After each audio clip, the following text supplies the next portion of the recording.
Good morning, DJ and PK. It's 97.5, the KSL Sports Zone. Welcome in on a Monday morning. So much happened this weekend. BYU got thumped by Texas Tech. I mean, Texas Tech really is clearly the best team in the league. There's a really good win over Utah. Utah that blew it open in the fourth quarter.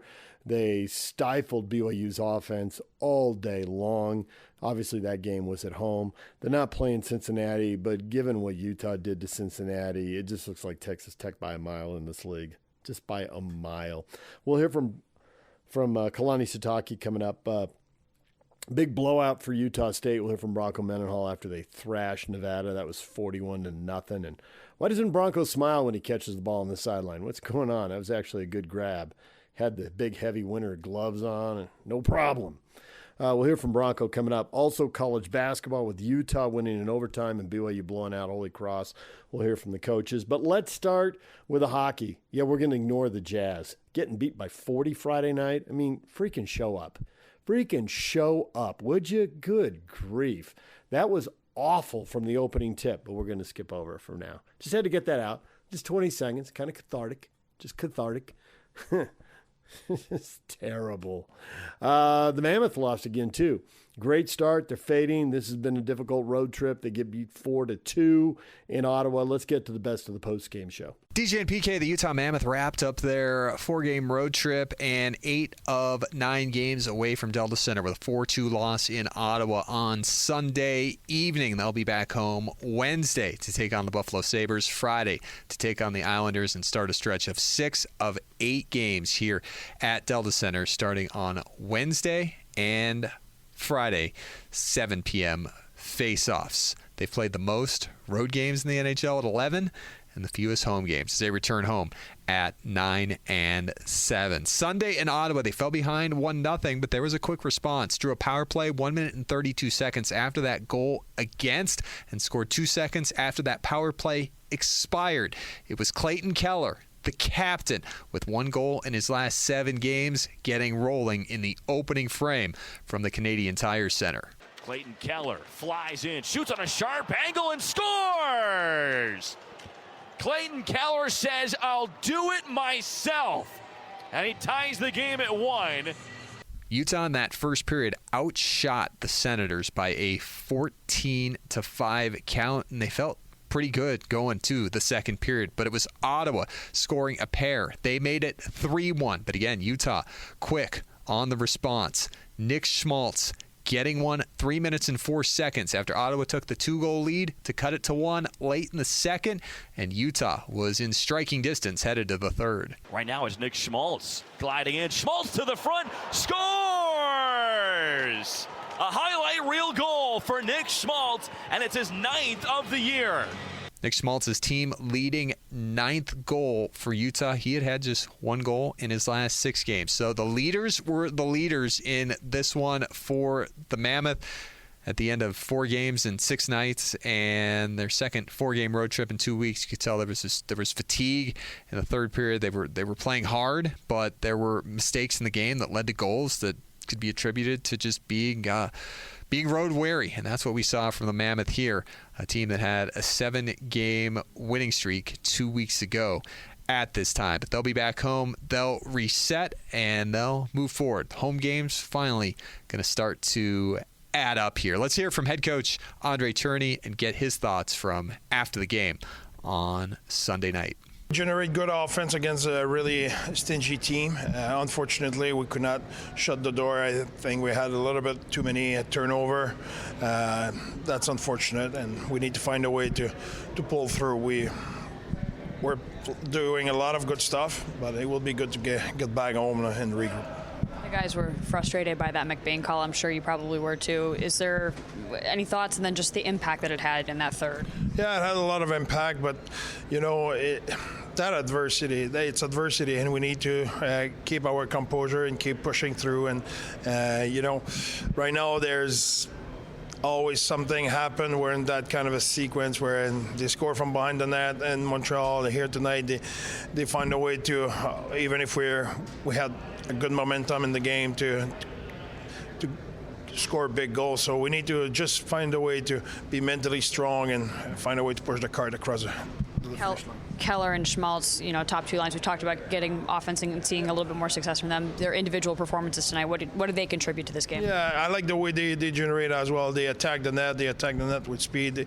They cut at the net. So, like I said, Ottawa is one of the best team in terms of everything defensively, basically, the way they protect their slot and stuff like that. And we did a really good job to get there and to have great looks there. So that's a positive part of our game. Obviously, like I said, a few puck management will have changed again. So you lost 5 of 6 after winning 7 in a row. Well, is there a difference you can see between that time and what's happening right now? Well, I think when you win, there's a lot of stuff happen, right? The puck doesn't hit you and go beside the net. It hits you and go in the net, and you get, example on the 6-on-5. We have an open net. We should have hit their goalie was not even in the net. That kind of stuff. I think right now it's just the line is always thin, and right now we're on the wrong side of it. We get home tonight. What does a reset look like for you, and what do you want to see from the guys when we get back home? Yeah, I think we'll have an opportunity to rest, have a good day off after back-to-back, and then have a good practice and be ready for our 2 game at home. One good thing about this road trip, Utah goes 1-3, looking for a split, but no head-to-head points lost. All Eastern Conference opponents, as they got that win in Buffalo in overtime on Tuesday as they wrap up 5 games in 8 nights. Flying home after the game, day off today, practice tomorrow, and then back to game mode. We heard from Utah leading goal scorer Nick Schmaltz after the contest as well. This one feels like maybe the shots weren't falling, but the effort was there. Maybe the score wasn't indicative of how you guys felt like you played tonight. Is that fair to say? Yeah, it's frustrating for sure. I feel like we're, in a good spot after a lot of these games, and just not finding the way to get the crucial goal. I thought we had it was unfortunate. Boehner went out there and got one for us and called it back, and that's just the way it goes sometimes. And it's a tough league. There's a lot of good teams out there, and we got to find a way to get back on track and get on a run here. There's been a lot of talk about getting some generation from the top 2 lines. Obviously, you and Keller got a goal tonight. What did that do early on in the game, especially to pick up momentum? Yeah, I mean, I think you're going to need all 4 lines throughout the season. It's not just relying on first or fourth or whatever line it may be. I think good teams get contributions from everyone. Everyone seems to step up a different night. That's when you're a sign of a good team, and obviously it doesn't really mean anything when we don't win. What do you guys need to do to get back into that win column? You touched on it in your first answer, but what are some of those things you guys want to see out of your group? I think just not getting down on ourselves. I think maybe, when you go through tough stretches and you're not winning games, you seem to, you get frustrated easier when they score. You don't. We need that drive, that energy. We can come back no matter how many we're down, 1, 2, doesn't matter. We gotta want it. We gotta want the puck. We gotta want to be able to make those plays when it counts. And I feel like a lot of the times when they get one, they get another one, and we got to be able to stop that and turn the momentum back in our favor and just play our game like for a full 60 minutes, because no one can really play with us when we're playing at our best. Some of the changes offensively speaking, just lines and power play and whatnot, do you feel like that's something that's going to have to, chemistry and gel over time, or is this something you guys need to see a little quicker? I don't know. I mean, power play, obviously, we only had one look tonight. Got one kind of like 1 second after the power play expired, but we got to generate more off power play. I think that feeds everything. I think, when you're scoring on the power play, guys get more confidence. Special teams wins a lot of games in this league, so we got to be a difference. The guys that are on it, it's a privilege to be on the power play. We can't take it for granted, and we got to work, and we got to make plays when it counts. So just nothing left in the tank for Utah to finish this road trip. 8 of 9 is what I'd call a scheduling quirk for a team that headed out onto the road after a 4-0 homestand, took 3 of 4 through St. Louis, Minnesota, Winnipeg, then lost in Edmonton, and they've dropped 5 of 6 since they had that 2-0 lead in Edmonton 2 weeks ago yesterday. We're looking to get reset. Mike Folta telling us just need a little bit of a tune-up and maybe a little bit of Delta Center. We know they need some Delta Center. Back with the home energy, sleeping in their own beds.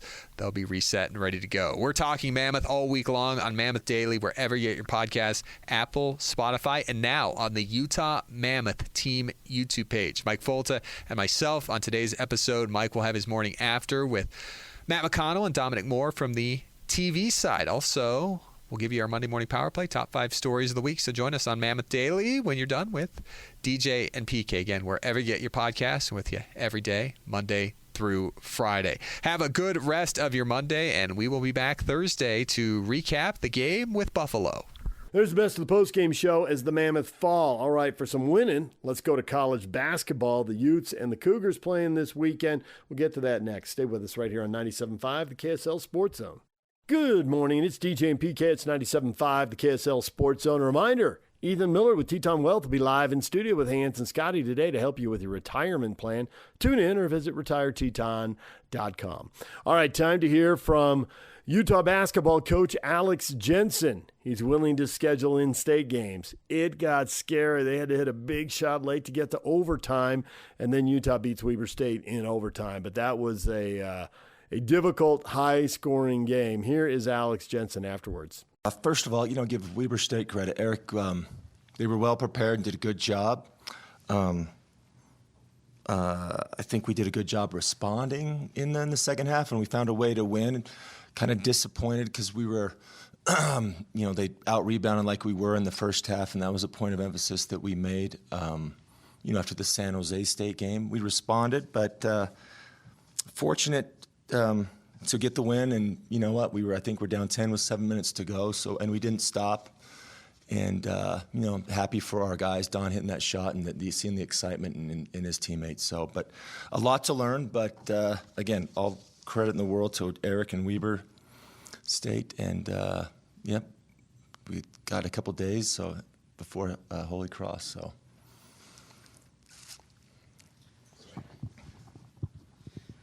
Alex, you talked about that 10-point lead. I mean, what was the message as you were trying to get your team in? I mean, it seemed like every time you had an answer, or every time you got a shot, they had an answer. Kind of walk us through those last few minutes. I think throughout the game, I think.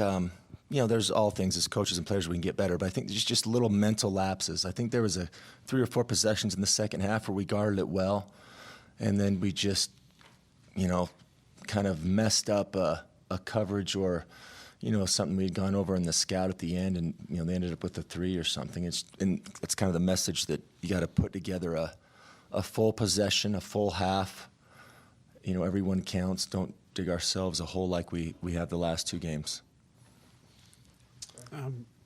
Just learning moments like this, being able to come back from down 10, what can they do for a team, especially when you've got so many newcomers on this team?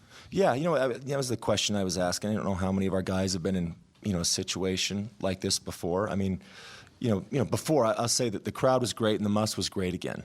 It's an historic arena, and you get down early. There's a pressure. I don't know how many of our guys have been in a situation like that, but. After the game, I talked about the one sequence where I think Keanu was great for us in the second half, like just rebounding. And he had the one possession where he had the 2 offensive rebounds, and the second one was the dunk. And as great of a play as that was, my message to them was, let's not wait till we're down 10 before we play like that.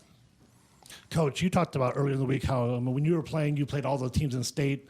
So this is kind of a big in-state rival game. How important is it for your program to play, the Weber States, BYU's, Utah States? No, when I played, we played the in-state games, and it's with the conference alignment, it's a little more difficult, and that was kind of the message I tried to get over to our guys. And until you've gone through it, I don't think you totally understand it. But this is a big game for Weber, especially for local kids, and this is kind of like. Their Super Bowl in a way, and we can't take them lightly. But, that's kind of been the message I try to tell them. No matter who the opponent is, the opponent should be yourself and your ability. Are you trying as hard as you can? Are you thinking the game? Are you thinking about the team. So, again, a lot to learn, but I'm glad, I'm happy for our guys. They found a way, so, hopefully we can build on that going forward. Coach, Terrence Brown finished with 36 and just seemed to be able to get to the paint and to the rim, at will. When you have a guard like that who can do that offensively, what does that do for your offense? I'll say this about Don and Terrence. They are capable of scoring. I think they had 1 rebound combined at halftime, and what I'm more happy is I think they finished with 9 combined, 8 or 9 combined. So that's the message. And if we can do that, that'll open up our offense. And our offense early on hurt our defense, and I'm proud because TB slowed down. Instead of on the first side going too fast and jumping to pass, I think that led to a lot of their fast break points. I think we were patient, kind of played side to side a little bit more and picked our opportunities. Earlier this week, we talked about interior defense and rebounds. Kind of what did you see in breakdowns or whatever it may be tonight that you kind of need to see from your team as the season moves forward? Well, we got to hit first. It's a message. I think there was at least 2 instances where we gave up offensive rebounds in the free throw line, and they weren't long rebounds. We just got, out physicaled. And but I think you look into the overtime when we had the sense of urgency. Hopefully, we can have that throughout the whole game. Like we were in there fighting, and then with the guards got those rebounds on the tip outs. But rebounding is just a matter of who. There's not a technique. It's just who wants it more and thinking about it. So again, got to hit, especially because we're going to be not so much tonight, but we're going to lose the size battle. So we have to be aggressive and hit first, or we're going to get buried underneath the rim. Kind of going off of the big men and losing the big men battle, you get another, I think, 29 minutes from Kendall tonight. He's played a lot these first couple games for you. What have you just seen from him to be able to trust him to go out there and play that many minutes this early in his career? Kendall's been a delight to coach. He does what he tries to do everything you tell him. I think he's improved a lot, and that's something I have to remind myself. With Baba being hurt, Kendall is, like you said, Kendall's playing 20, 30 minutes as a freshman, whereas we were, contemplating maybe redshirting him, but he's really, it's going to be an up and down year. I mean, he's done a hell of a job, and it's going to be a rough year, but I think it'll be good for him. But yeah, I don't think any of us expected that he'd be this far now, but long way to go.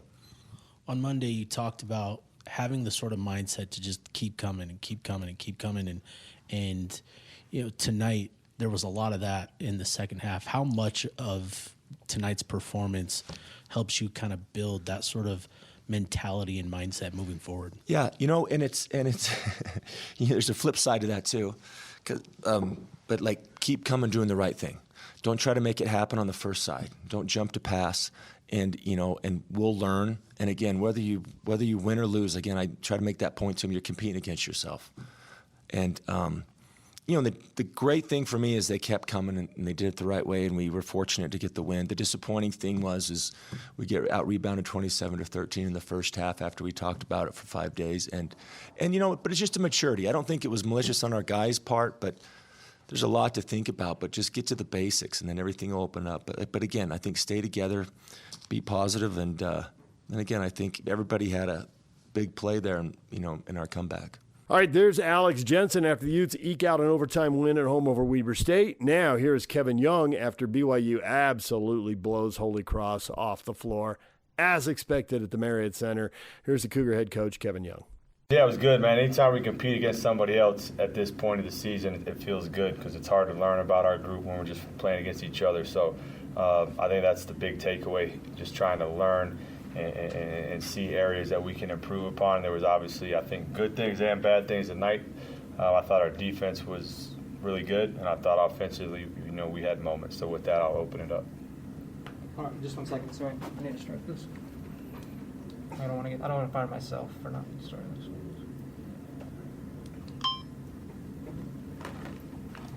Tyson is in off-season mode still. Get him going.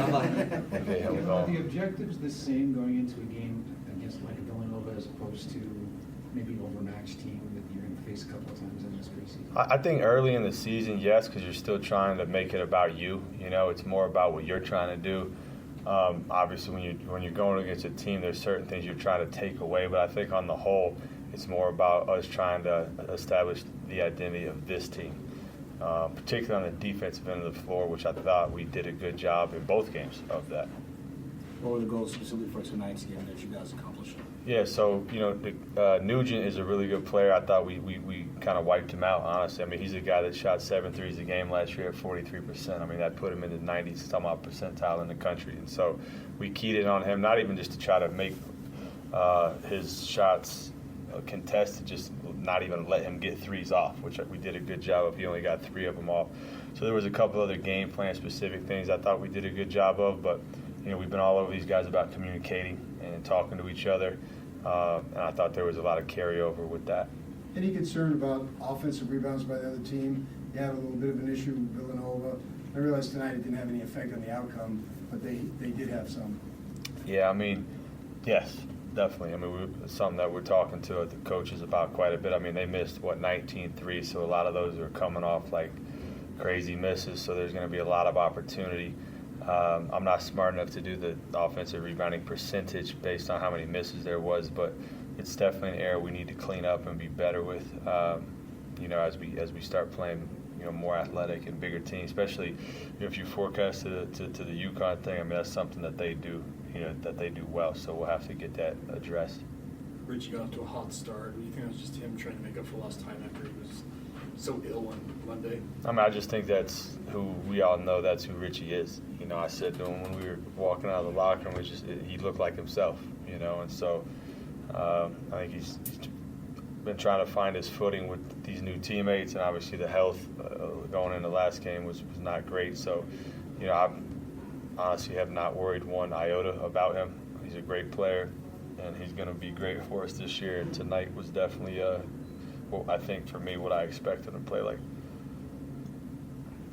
What's your goal as far as threes go, makes and takes? I think I don't have one because I think it depends on how you're getting guarded. We saw this last year. We came out and we established that we were going to space the floor and we were going to try to get a lot of threes up, and then teams started to try to guard the three-point line. And last year, sometimes it was effective because we didn't have that many downhill attackers. This year, you saw it in the Nova game. Watching the film, they're literally face guarding 2 guys at the three-point line while AJ just goes down the middle of the lane and dunks, right? And so I think it's a pick your poison type thing. I think as obviously we're playing a lot of guys right now. I think when our rotation starts to tighten up, we'll have some potent shooting out there combined with the downhill threats of AJ and Rob, and obviously Kaba's rim pressure with his rolls and so forth. So I think it's going to be a pick your poison thing, and we'll have to see how teams are trying to guard us.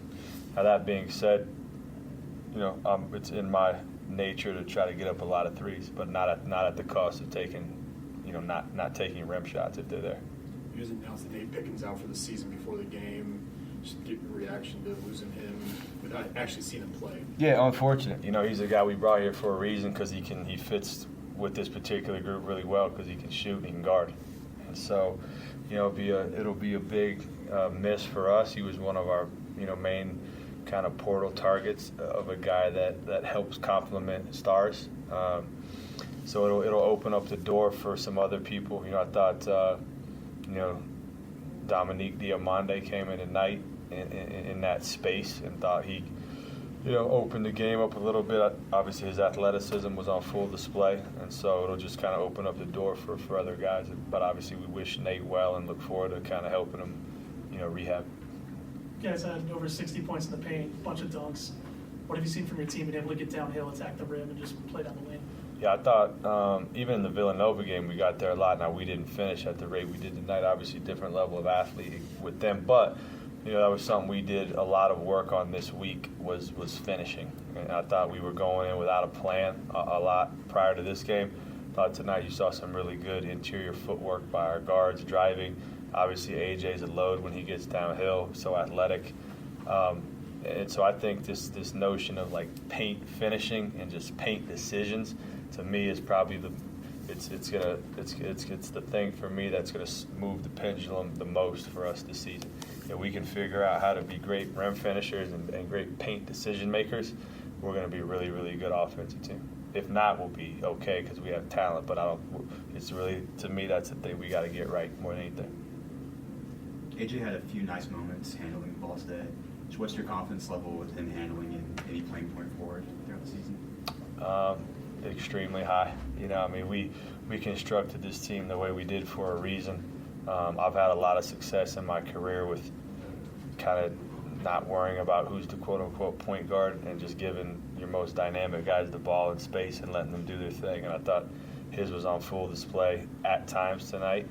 And he's gifted, man. I mean, he's really unique. It's hard. You don't find guys with his size and athleticism that can handle like he can. So, I mean, he's talked about a lot for a reason because he's a great player. Last question. The length of this team was really obvious tonight, just getting in passing lanes and causing trouble defensively. What have you seen defensively in that area that stood out to you so far?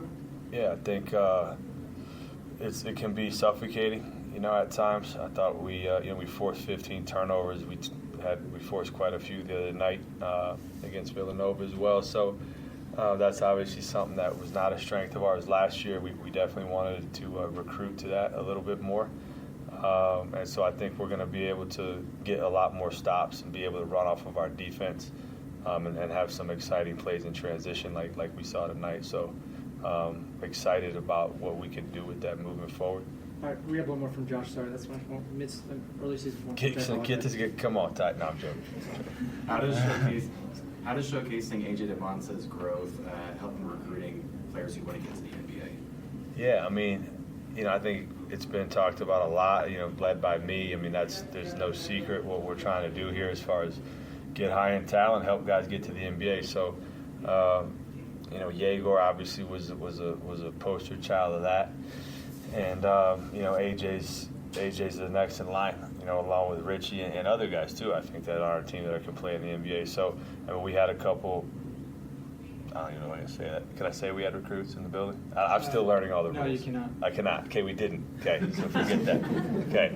Anyways, point being is, yeah, I mean, we use it a lot, I think it's very easy to tell a story to some of the super talented players in high school ranks because it's a proof of concept. It's something you guys heard me go on the it's not hypothetical rant last year. I mean, it really, at this point, it's not with high-end talent. And so I think that really kind of, gives a lot of credibility to, I think, of what we're trying to do here with guys like him. There's BYU basketball coach Kevin Young. We're going to take a break. When we come back, college football. Bronco, Mendenhall, and the Aggies win big. Kalani, Sitake, and the Cougars lose for the first time this year, and it was a dominant performance by Texas Tech. We'll get to that next. Stay with us. Good morning, DJ and PK. It's 97.5 The Zone. Nominate the youth sports volunteer for the Hercules Hero of the Week. Submit your nomination at kslsports.com/contest and listen every Thursday afternoon to JJ and Alex for the winner. Help us celebrate the efforts of those volunteers making an impact with the Hercules Hero of the Week. Sponsored by Hercules First Federal Credit Union and Beehive Meals. All right, time now to hear from the football coaches after this week's games. Obviously, nothing from Kyle Whittingham. The Utes were on a bye.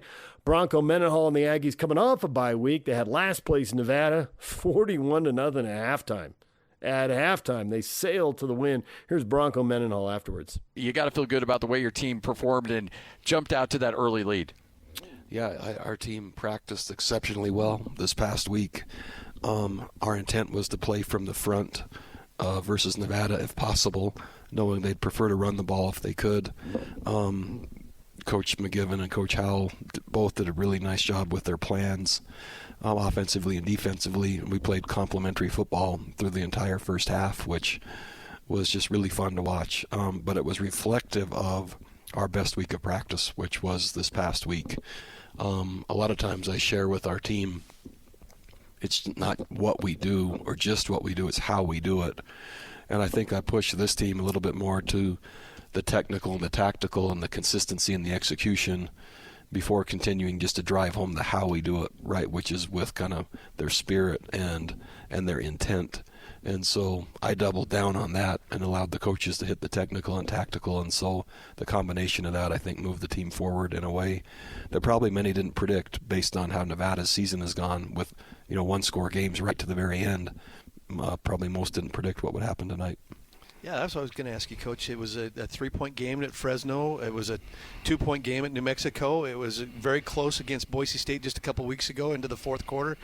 But you guys took control early, and defensively, it looked like you just kind of took the will out of him there in the first half. What was some of the defensive – was it just pure execution? Was it scheme? Was it a matter of a couple of different things that you tried differently? I noticed that Revan Hamblin kind of came up a little bit more in that kind of middle linebacker position, and you're able to get some pressure on the quarterback.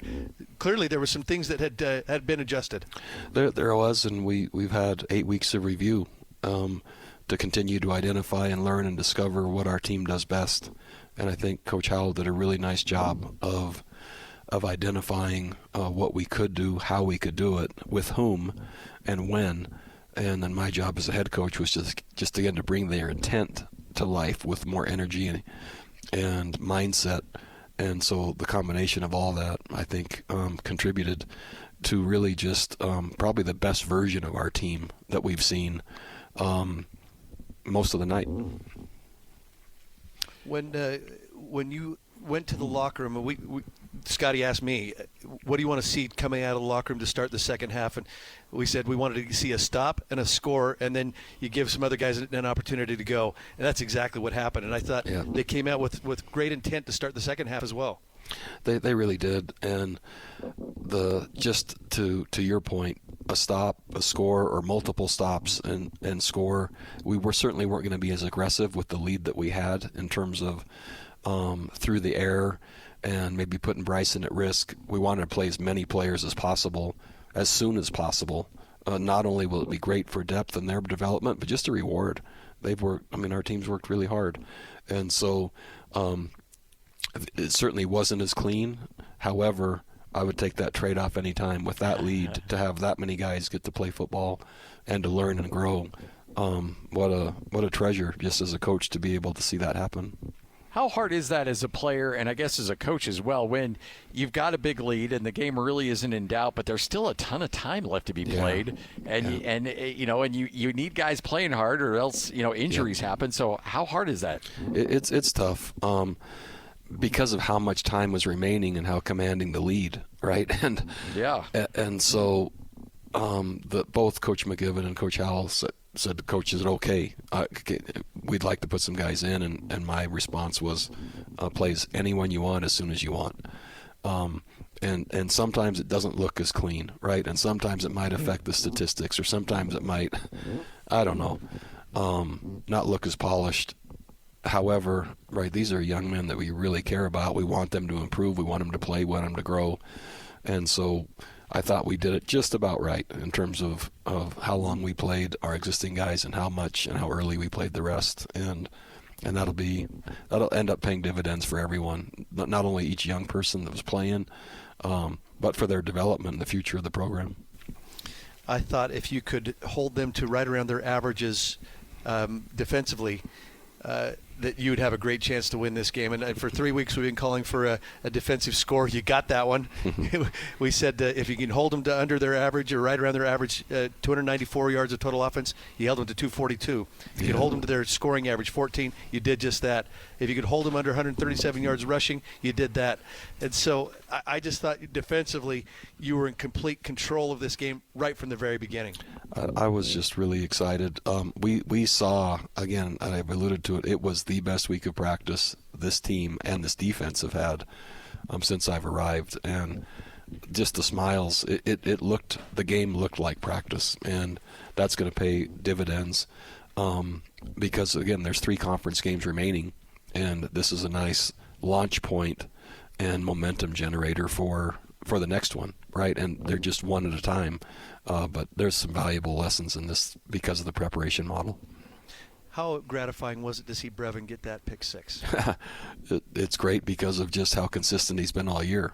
He's been a really steadying and productive player for us defensively, and just he's all Utah State, and he's all team, and he's all teammate, and he's just a joy to be around. And so when you see players work that hard with those qualities, anytime those are the guys that get the maybe the signature type plays of interceptions for touchdowns and fumbles and leading the team in tackles, it kind of just makes you're happy anytime it happens for any player.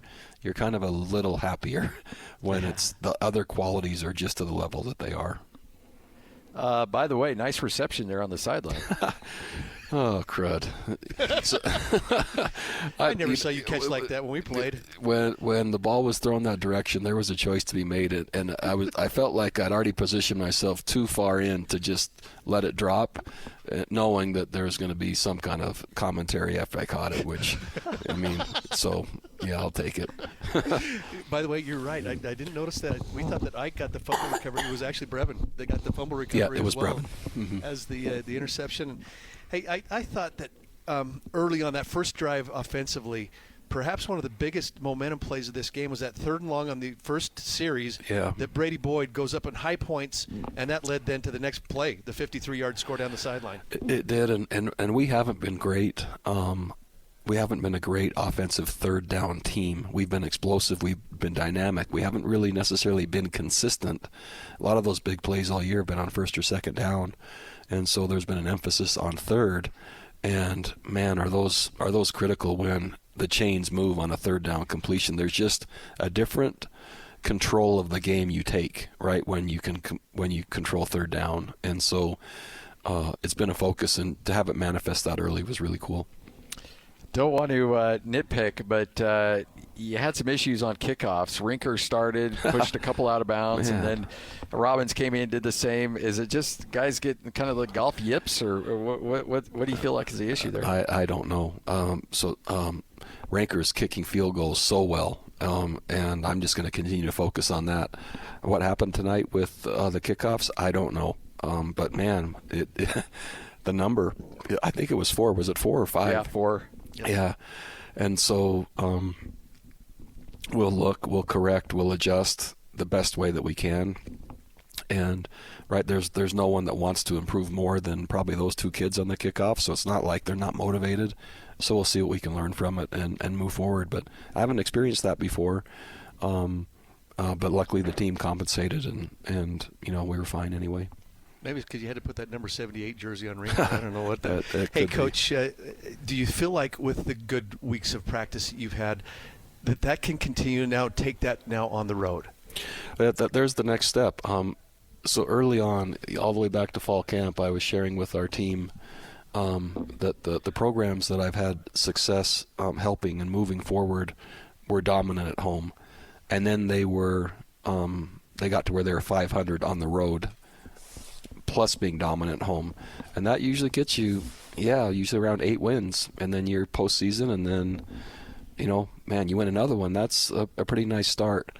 So it will be our intent for sure. The team knows we haven't really captured or cracked the code of our reaching our potential on the road. The coaches know, but we're excited for the next opportunity to demonstrate that we've got it figured out and the outcome that hopefully would come with it. All right, there is Bronco Mendenhall after the win. Now here's Kalani Sitake after BYU goes to Lubbock and gets beaten soundly by Texas Tech. Disappointed about the loss, but there's a congratulations to Texas Tech. I thought Coach McGuire had his guys ready to play, and they did a good job holding us off and when we're trying to make a run and trying to get the momentum switch. Weren't able to do that. But I'm proud of the guys. The guys played hard. We just didn't do enough against a really good team. This is a really good team at home, and they found a way to play better than we did. But this is going to be a great experience for us to learn from, and we look forward to getting better from now until next week when we end up at home and against TCU.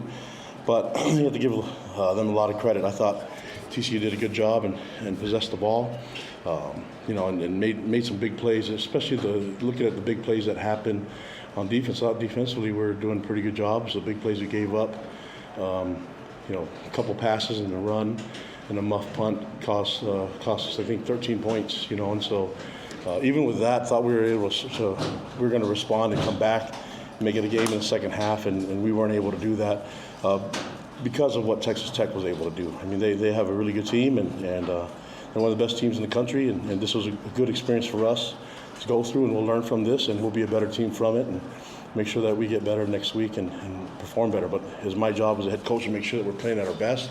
I don't want to say that we didn't play at our best. I just say that Texas Tech made things difficult. A really good team, well coached, and a lot of great players. But we will be back, and we'll find a way to improve and find a way to play better next week. So what questions do you guys have for me? Welcome to some of the struggles in the run game, particularly early on. What was that? Some of the struggles in the run game. Yeah, they're one of the best defenses in the country, and we knew it'd be tough sledding, but they got us behind the chains a little bit, and weren't able to take advantage. I mean, they're really good at taking advantage of third downs, and we weren't able to do it. And then on the other side, we gave up too many big plays on third down. And, the first half was back and forth a little bit, but we gave up 13 points, had a good stop at the end of the half there, and thought we were able to get some momentum. We even started by forcing a punt in the second half, and just weren't able to get the momentum swinging our way. Weren't able to get things going on offense, and that was a struggle. And then special teams wasn't really an advantage for us. I thought they executed their plan, did a great job. And did a great job getting the victory. Congratulations to them. I thought their fans were awesome, were good advantage, and made a lot of noise and made things difficult. But it's all the stuff that we expected. It just didn't work out in our favor. My job as head coach is find out how we can get better from this and make sure that I get the team ready next time. But obviously the players work hard. I just got to get them ready and make sure that we perform next time. Only 10 carries for LJ. Was that by design, or was he not healthy enough to get more? Well, I think at the beginning we were trying to get some. I think he can carry the ball more, but we're trying to work him into it. We knew that he wouldn't be able to be full strength, but we needed him in some fashion, and we were able to get some yardage at the beginning. We just got to keep plugging away. You have to give them credit; they were committed to stopping the run, and then in the pass game we weren't able to make things happen enough, and the turnovers were an issue. I mean, we had the muff punt and. The interception and the fumble was a lateral play, so that doesn't help you either.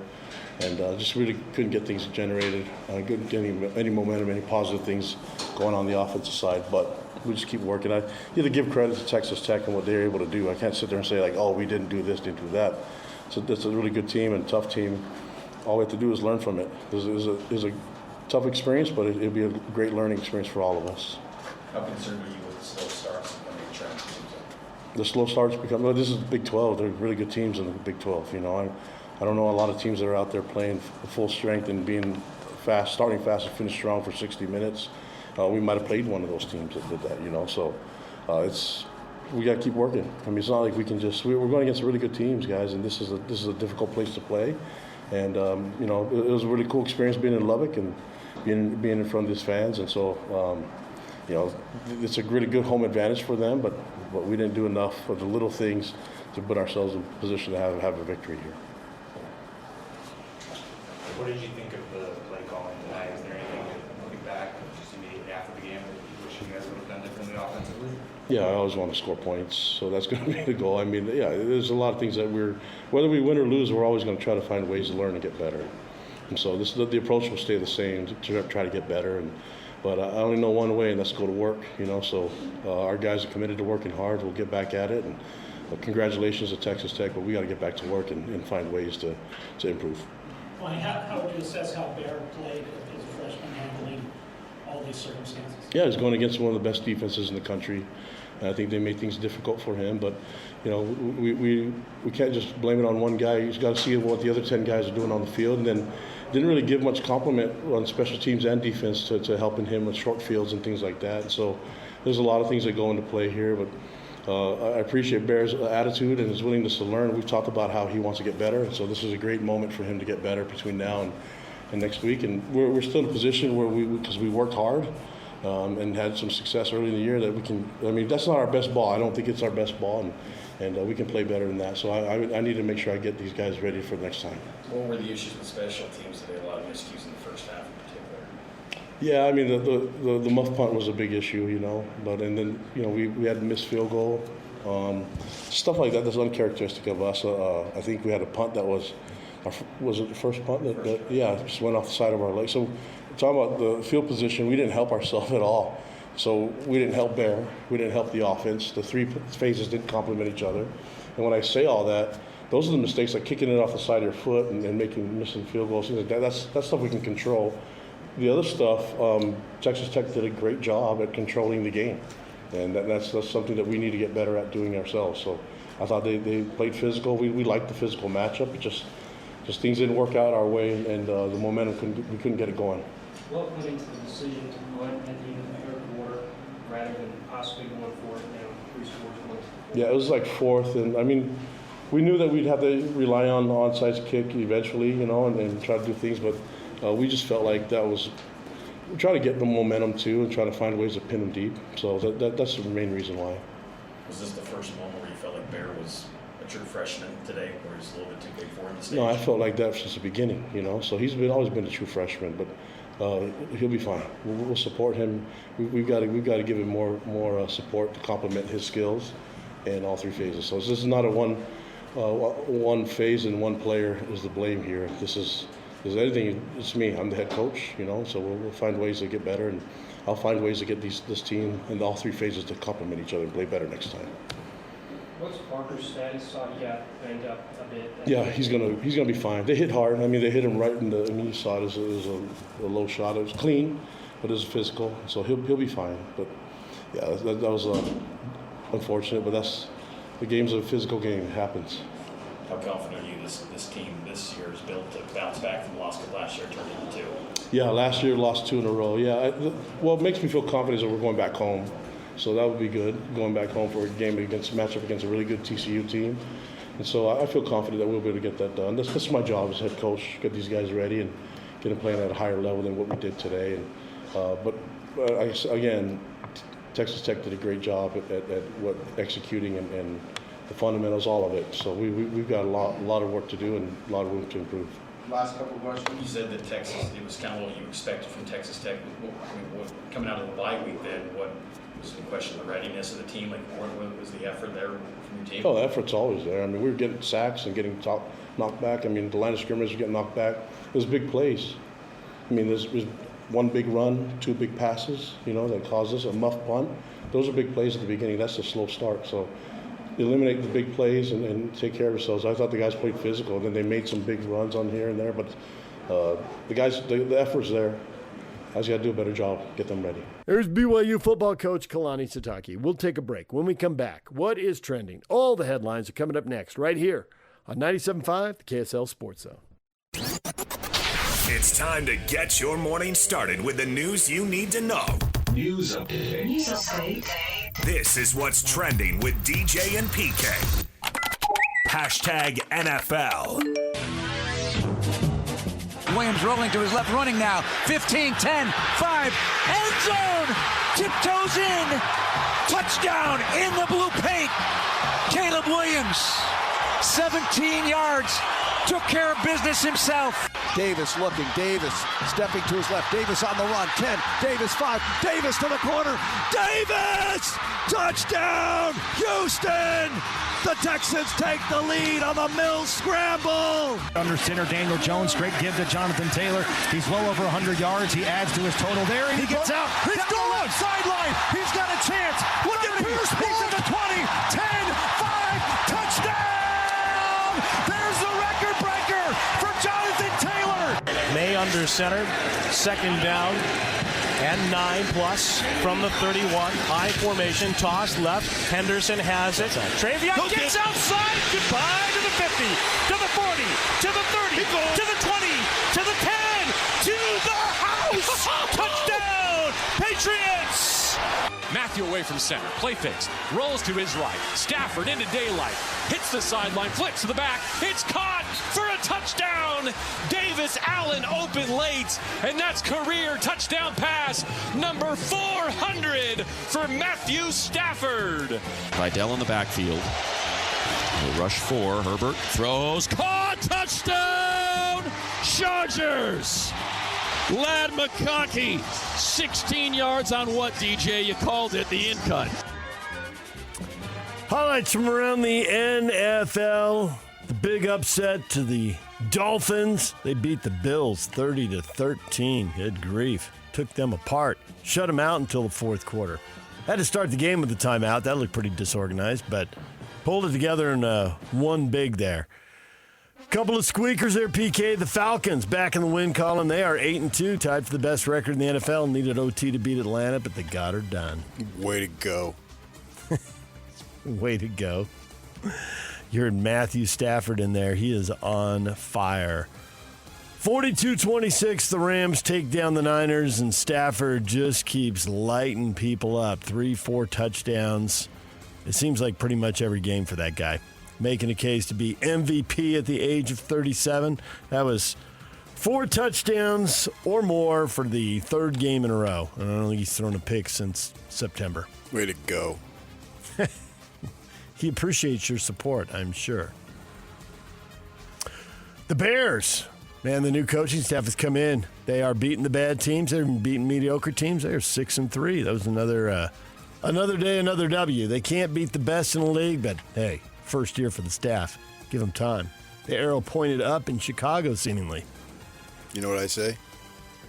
Way to go. I don't know that they have signature wins or super impressive, but 6-3, 6-3. Yeah, it's a big step forward. Signature wins?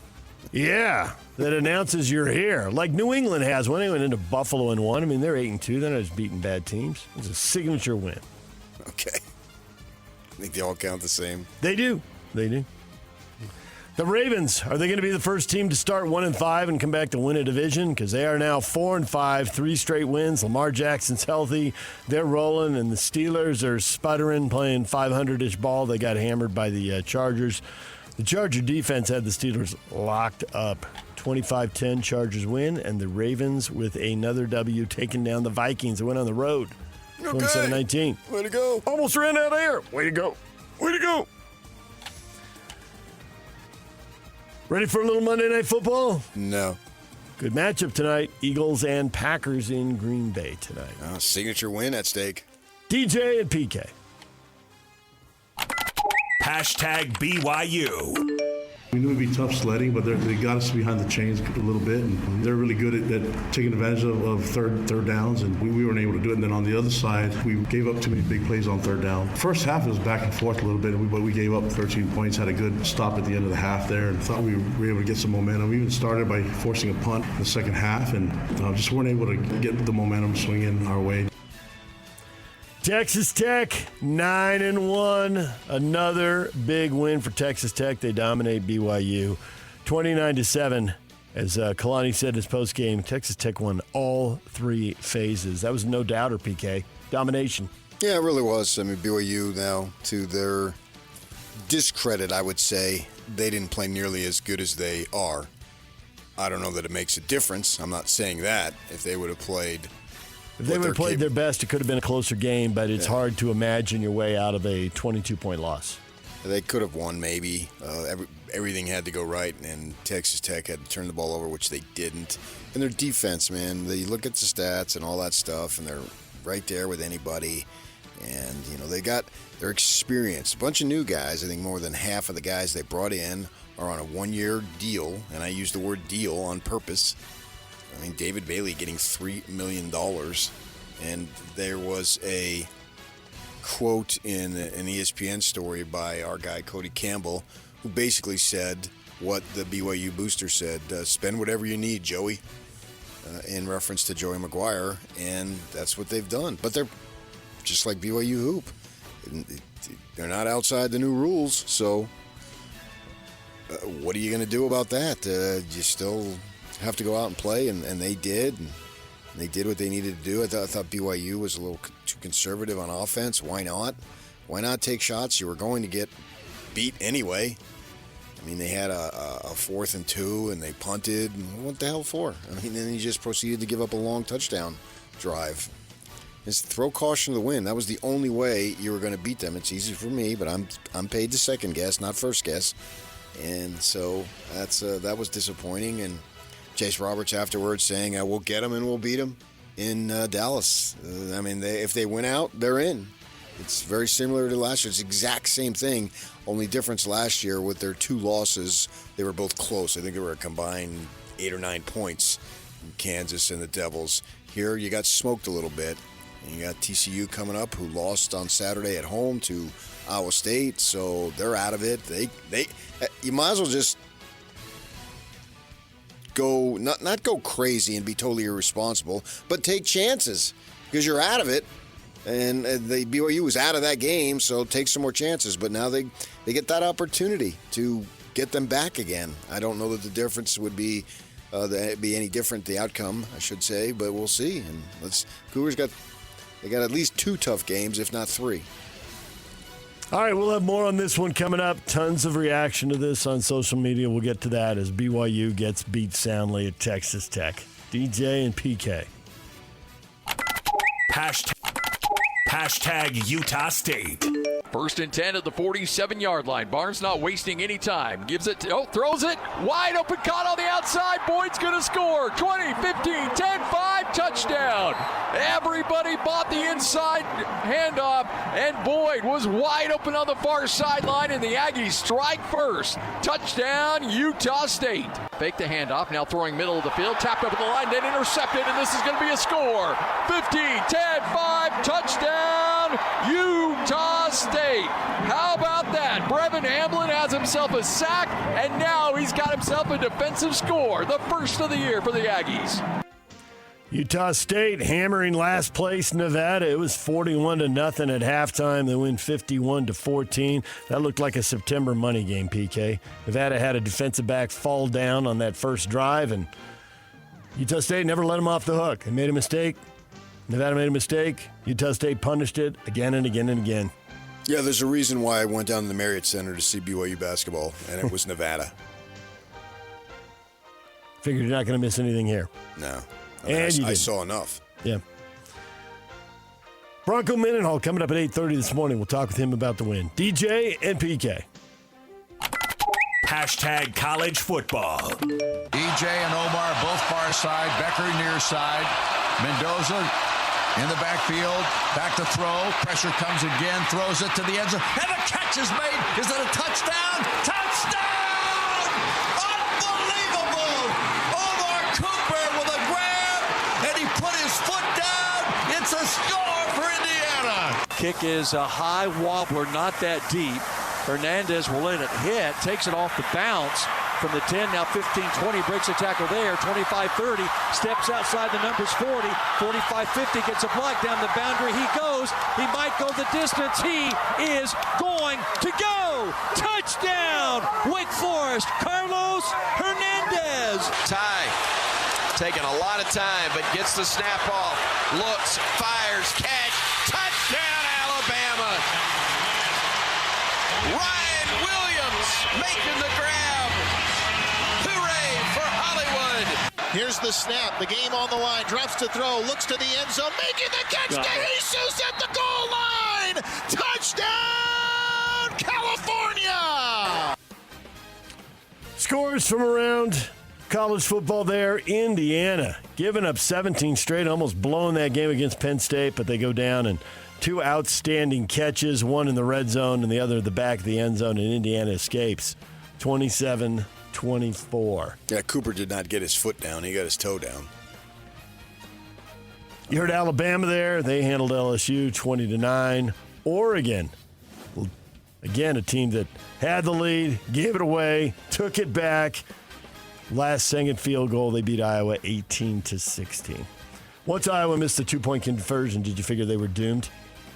Taunted the football gods, left Oregon the path to victory right in front of them? I did not know.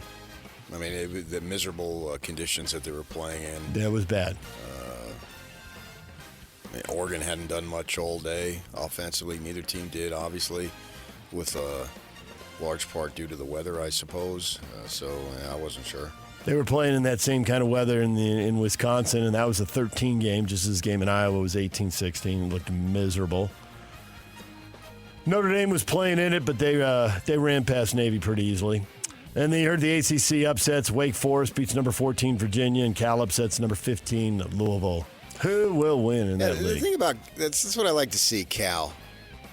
we were in the press box there at the Marriott Center, Yawk and I watching it, and go for it, man. It was in overtime. You had 2 yards. Like, I'm watching, Kansas and Arizona. You got a 4th and 2, and they don't go for it. Kansas doesn't, and they could have put the game away. And then they missed the field goal, and then allow Arizona to march right down the field for the winning score. If you got 2 yards, take a chance.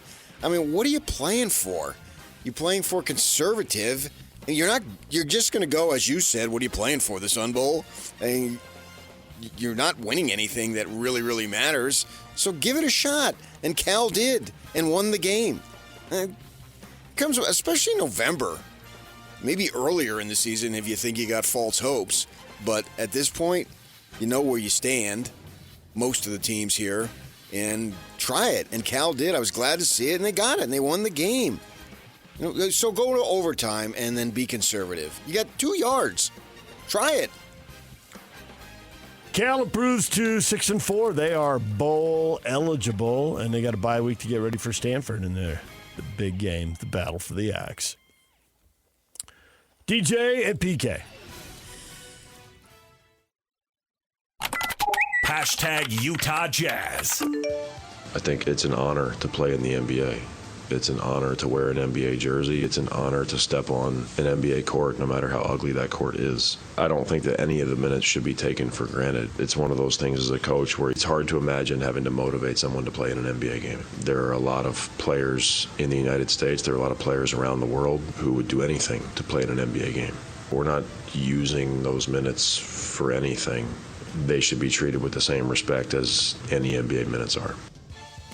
Will Hardy, after the Utah Jazz get annihilated in Minnesota, they were down 10, down 15, down 20 so quick. It took about 5.5 minutes. They weren't ready from the opening tip. Actually won the opening tip, and Keontae kind of paused with the ball and looked around, and in that moment got taken away, and they went down and dunked, and in 10 seconds, less than 10 seconds, Minnesota had shown how the rest of the game is going to go. How do you Jazz lose by get 40. ready? Say, that's a cliche. They weren't ready. How are you ready? Grab the ball, make an assertive or aggressive move as opposed to grab the ball and stand and look around and get your pocket picked.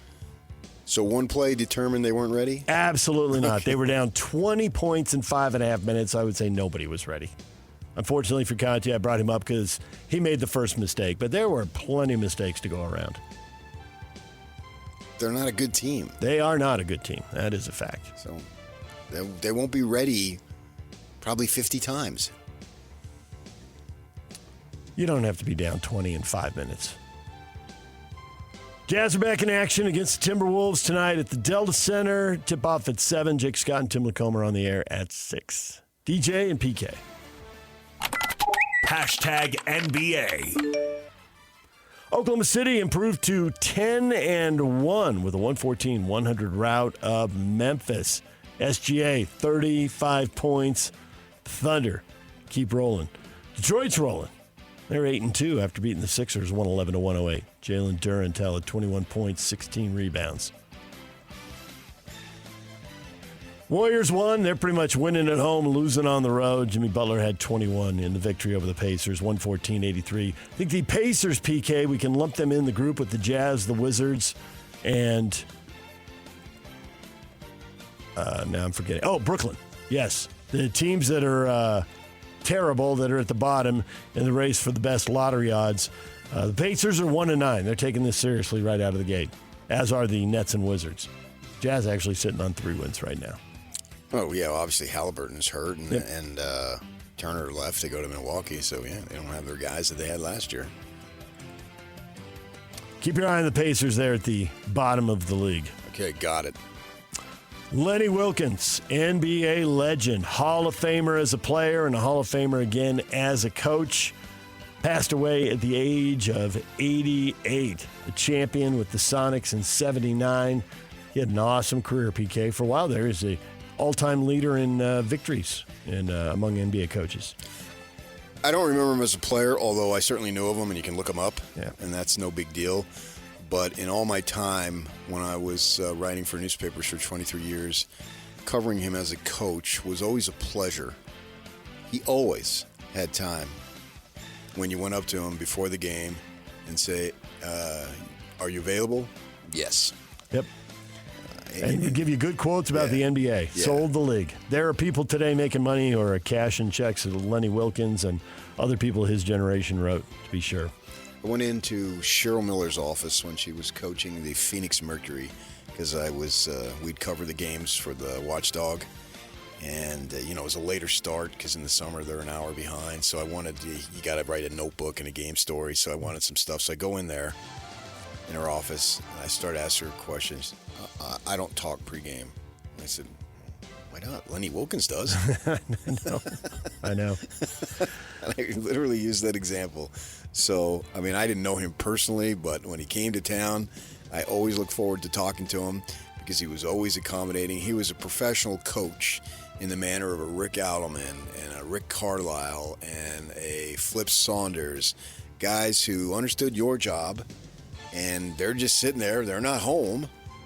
So they're not with their family, and they had time available. You get 45 minutes before the game. And they give you great quotes and great sound bites. Whatever story you're doing, they were there. So I always rooted for Lenny Wilkens on the teams he coaches. Lenny Wilkens was 88 years old. DJ and PK. Hashtag college basketball. 8th ranked BYU, no problem. They crush Holy Cross 98-53. Richie Saunders leading the way with 20 points. See any flaws? Anything that make you worry there, PK? Well, yeah, I asked Coach Young, whom I love as a coach, the offensive rebounding. I've covered both of their games, and I think they've given up too many offensive rebounds. And they got Keita in there. And then the other guys the other four are offensive guys, essentially. Certainly they're big three. And DeBonsa's got the size. He's on the slim side. Got the Durant build. But, when you get into conference, and there's plenty of time to shore up everything that is not going exactly the way Kevin Young wants it, which is only the second game, and you got so many new guys and all that stuff. To make sure you take care of that, because if you're giving up second chance points, and I thought that was the key to Villanova being able to actually not only hang around but take the lead late in the game or later in the game on Monday, a week ago from today. And so I think that's something that they're going to have to get better at. Utah rallied, forced overtime, nearly got beat by Weber State, but they survive in OT, and they beat the Wildcats 92-89. And Holy Cross will now make the trip up and play at the Huntsman Center tonight at 7 o'clock on ESPN+. Utes are obviously in building mode, and they need to just find and taste success and try to progressively get better or incrementally get better. DJ and PK. Hashtag Major League Baseball. Munetaka Murakami was posted by the Yakult Swallows Friday, which essentially means he's a free agent and he's on his way to the United States or possibly Canada, I suppose, if Toronto gets him. Bidding war time, PK. Third baseman, star in Japan, 56 home run, single season home run record. He's 25 years old.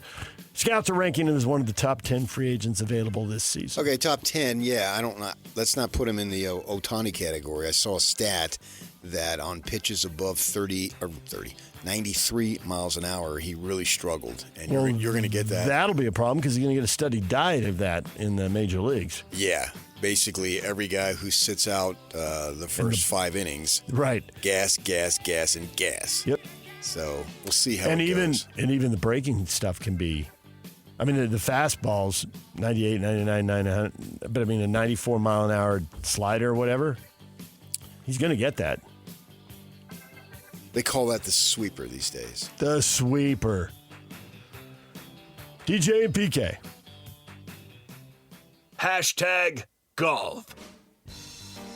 Ben Griffin wins for the third time in 2025 a 2-stroke victory at the Worldwide Technology Championship. Shot a 29 under. Patrick Fishburne missed the cut. Zach Blair tied for 59th at 11 under.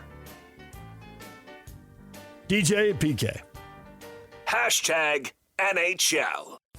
Clayton Keller flies in, shoots on a sharp angle, and scores! Clayton Keller says, I'll do it myself. And he ties the game at 1 as Utah's captain lurches this team back into gear. Below the goal line, otherwise Cousins would have had a breakaway. Wraparound attempt, and they score! Ottawa gets a leaky one, and it's 3-1.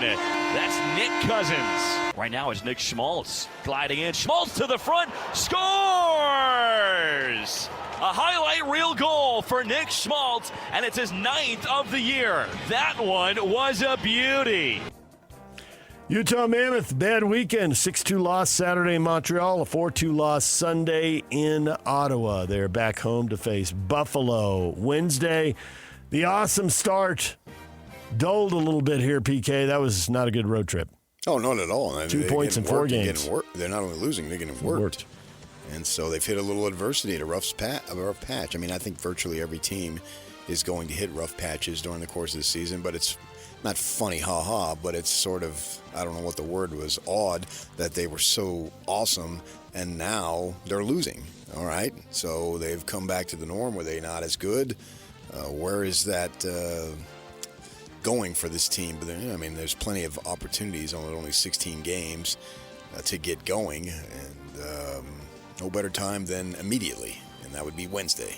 You know, it's funny. I saw some people, they had the longest break of their season last week after being so hot coming off that road trip, and maybe they lost a little mojo. I don't know. I don't know enough about it to think that one way or the other. I'm just looking at the results and watching the games. With that in mind, though, get back, because whatever you had, it's gone, but it doesn't mean it can't be reclaimed. There's a couple things that may or may not be true, but you could tell yourself, and they might be true. One is they've had these multiple road trips, right? And on this one, they got a 3-game losing streak, but 2 of them were on the second night of a road back-to-back. And the other one was against a really good team.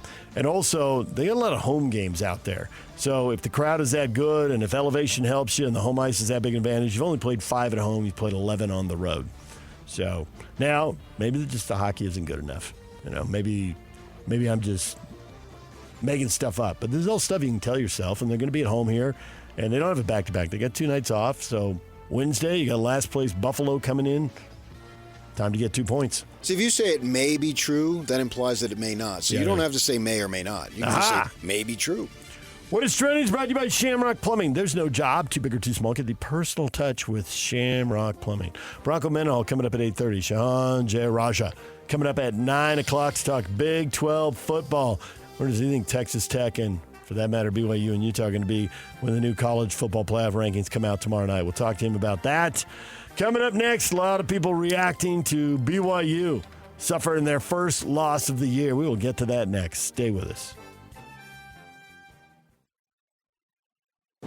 Whirls around and down. 97.5, the KSL Sports Zone is your exclusive home of the Utah Jazz. And we want to send you to the Delta Center to see the Jazz in action. Listen every Tuesday for the Jazz Ticket Tuesday Sounder at 30 past the hour, every hour, all day long. And if you're caller number 12, you'll be on your way to an upcoming game. Buy one, you'll get one free. It's Jazz Ticket Tuesday, every Tuesday throughout the NBA season on your radio home for the Utah Jazz. 97.5, the KSL Sports Zone. I don't know a lot of teams that are out there playing full strength and being fast, starting fast and finish strong for 60 minutes. We might have played one of those teams that did that, you know. So we got to keep working. I mean, it's not like we can just. We're going against really good teams, guys, and this is a difficult place to play. It was a really cool experience being in Lubbock and being in front of these fans, and so it's a really good home advantage for them. But we didn't do enough of the little things to put ourselves in position to have a victory here. Don't miss your chance to win big every week on the KSL Sports Zone. This week, win tickets to step into the magic at Holiday Lights at the ballpark at America First Square. A brand new immersive holiday tradition opening on November 14th. Reserve your tickets at the ballpark at afs.com and listen to the KSL Sports Zone all day Wednesday for your chance to win. All right, time for hot takes or toast. Texas Tech stuffs BYU. What do you think about the Cougars going forward? Brick, Texas Tech is the best team in the Big 12. And BYU was not deserving of a number 7 ranked team in the nation. They're not that good. If I click on that, am I going to find out that Breck's a big Ute fan? Don't worry, they're not going to have the number 7 ranking here when the new rankings come out. That'll certainly change. Think he was worried about that? Yeah, I think he was. Probably obsessed about it. Tim, this is going to come down now to beating Cincinnati on the road with the winner going to the conference championship game. Cincinnati will be inspired at home. Neither BYU or Cincinnati will beat Tech in Texas. This is what $30 million will do in the NIL era. Yeah, I wouldn't overlook TCU either. So let's worry about TCU. First things first. But yeah, that's if they go and lose any of these games, then they're right back to where they were last year, and sitting on 2 losses, hoping for a tiebreaker. Yeah, you're going to have to see how you'd hope that it would just be a singular tiebreaker, not a multi-team tiebreaker, particularly with Utah. As far as that goes, but once you start getting 3 teams in there, which is possible. Indeed, it is. Yes. What are you, a commercial? I am. Indeed. Always looking to make a buck. You're shrewd that way. Well, why not? They've got this opportunity. If they get in a 3-team tiebreaker with Houston or ASU and you haven't played them and then they go to something else and who knows what. I mean, if they're in a tiebreaker with Utah, they've got it. And it's head-to-head. Maybe Cincinnati. We'll see. If they lose to TCU and beat Cincinnati, they could have an advantage over Cincinnati and Utah. That 3-team tiebreaker go their way. But sure, Houston or ASU is in there, then who knows? Right. You got to do a lot of math, and we're not doing it. We will be notified when the math is done. Right. And yeah. So many things need to happen, but don't worry about that. Just win. From the Cougars' perspective, what needs to happen is 3 more victories. Right. So they got to take care of business. Yes, and they have that opportunity, and it's a golden opportunity. Their goals, although the undefeated, the high ranking, maybe a home game in the playoff, has been shattered. So what? The ultimate goal has not been shattered. And now they got to go out there, and 2 of the 3 games are at home, blah, blah, blah. So get past it as quick as you possibly can and do your thing. In a sense, maybe the fact you can spin it any which way you want. I realize it's not one definitive spin, and that's the only spin you could possibly have. But the fact that they got their butts kicked ought to just make it taste just awful to where you have to buckle down and all that cliche crap and trite statements to get going back. And this needs to be a long week, meaning that, gosh, that sucked. But at the same time, you have to get away from it and look forward to what you need to do, because TCU can come in here and beat you. And you got to, it's like Kansas did last year, and I realize Kansas administered the first loss, but you got to go ahead and do what you need to do, and you got to do it immediately, and that sets up a huge showdown next week. That's the goal. Andrew, I think we played bad. We didn't have momentum. Texas Tech is a better team, but I believe we could beat them. Well, we'll see on a neutral field and all that if it comes to pass on that. I mean, it's the same thing the Utes said after they lost to Texas Tech. We'll see them, blah, blah, blah. Could happen. I mean, I think Texas Tech is a virtual shoo-in. I think they got West Virginia and UCF. They got a bye sandwiched between the 2 games. They got a bye late in the season. So seems hard to believe they'll blow it now. Right. That would be shocking. I always felt that they were going to get in. I mean, I picked them to get in. My other team was Iowa State, and that felt hard. Could happen. Yeah, right on. Yawk, you're going to make PK talk to himself? Well, I do that often in my mind, especially late at night. They, in a sense, they had a little bit of momentum because that first defensive stop, they were all in Morton's face. Jack Kelly and those guys were just jumping on him, sacking him, sending the message, okay, you better get rid of the ball quick because you're not going to have time, blah, blah, blah. And then they turn it over on the punt. And it's like, oh, my gosh. Then they got a little mo, and then they drop a pass. Yeah. It's hard for me to criticize the defense because it is very similar to the Utah game in that the defense knew, oh, my gosh, unless we get 4 picks pick sixes here or return fumbles, we're not going to win this game. I thought, the flaw with the defense when they watch the film is they gave up some big plays at bad times. But I think that you look at the 29 points, and there were 3 short fields where they stopped them and didn't give up the touchdown and held them to a field goal, but there wasn't much they could do about that. So I think there's really 20 points are on the defense. And honestly, if you give up 20 points, you've given yourself a chance to win the game. So while there were problems on defense, I think those were the least of the problems. I'm sure Jay Hill will have something critical to say when he looks at the film, but in my mind, the problems were on offense and special teams primarily. Defense special teams were awful. And it was so unusual because they've been so sterling on that. But it was a shanked punt and a missed field goal, and obviously the muffed punt you talk about, that gave Texas Tech 3 points in the lead right out of the gate. So, yeah, there were plenty of mistakes. Right. Special teams I don't know, a 51-yard field goal. I'm going to criticize a kid for missing a field goal from that distance in a windy environment. So I don't really put that on there. But it was the other stuff that they just couldn't get going in that way. And by far, they played their worst game. I mean, it's inarguable. And sure, maybe they aren't as good as 8-0, but I mean, you got to go through everything and dissect it. And are they that? Somebody in Oshkosh decides you're the 7th-ranked team, so you are. No, I don't really worry about that stuff. It's that you were on the big stage, the biggest stage you've been on in a good long while, and you just spilled it all over yourself. That was what was disappointing. They played by far their worst game, and now they've got to regroup. And I don't even know that the coaches need to kick them in the pants. I think these guys can do it to themselves. They understand everything we're saying, that they really just weren't up to it. They looked overmatched and like they didn't belong on the same field, and that's very, very surprising. And Texas Tech, they spent all the money, blah, blah, blah. Okay, I've accepted it. They have. They brought in guys this year to compete immediately. And here they are. Yeah, more than half their defense are one-and-done guys. They were specifically brought in this year to do their thing, and they're doing it, led by Bailey.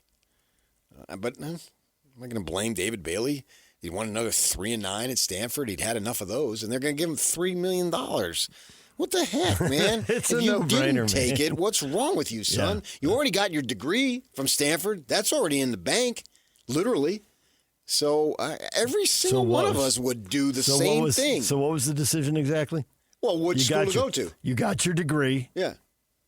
They're giving you $3 million, and if you stay put, you don't get $3 million, and you go 3-9.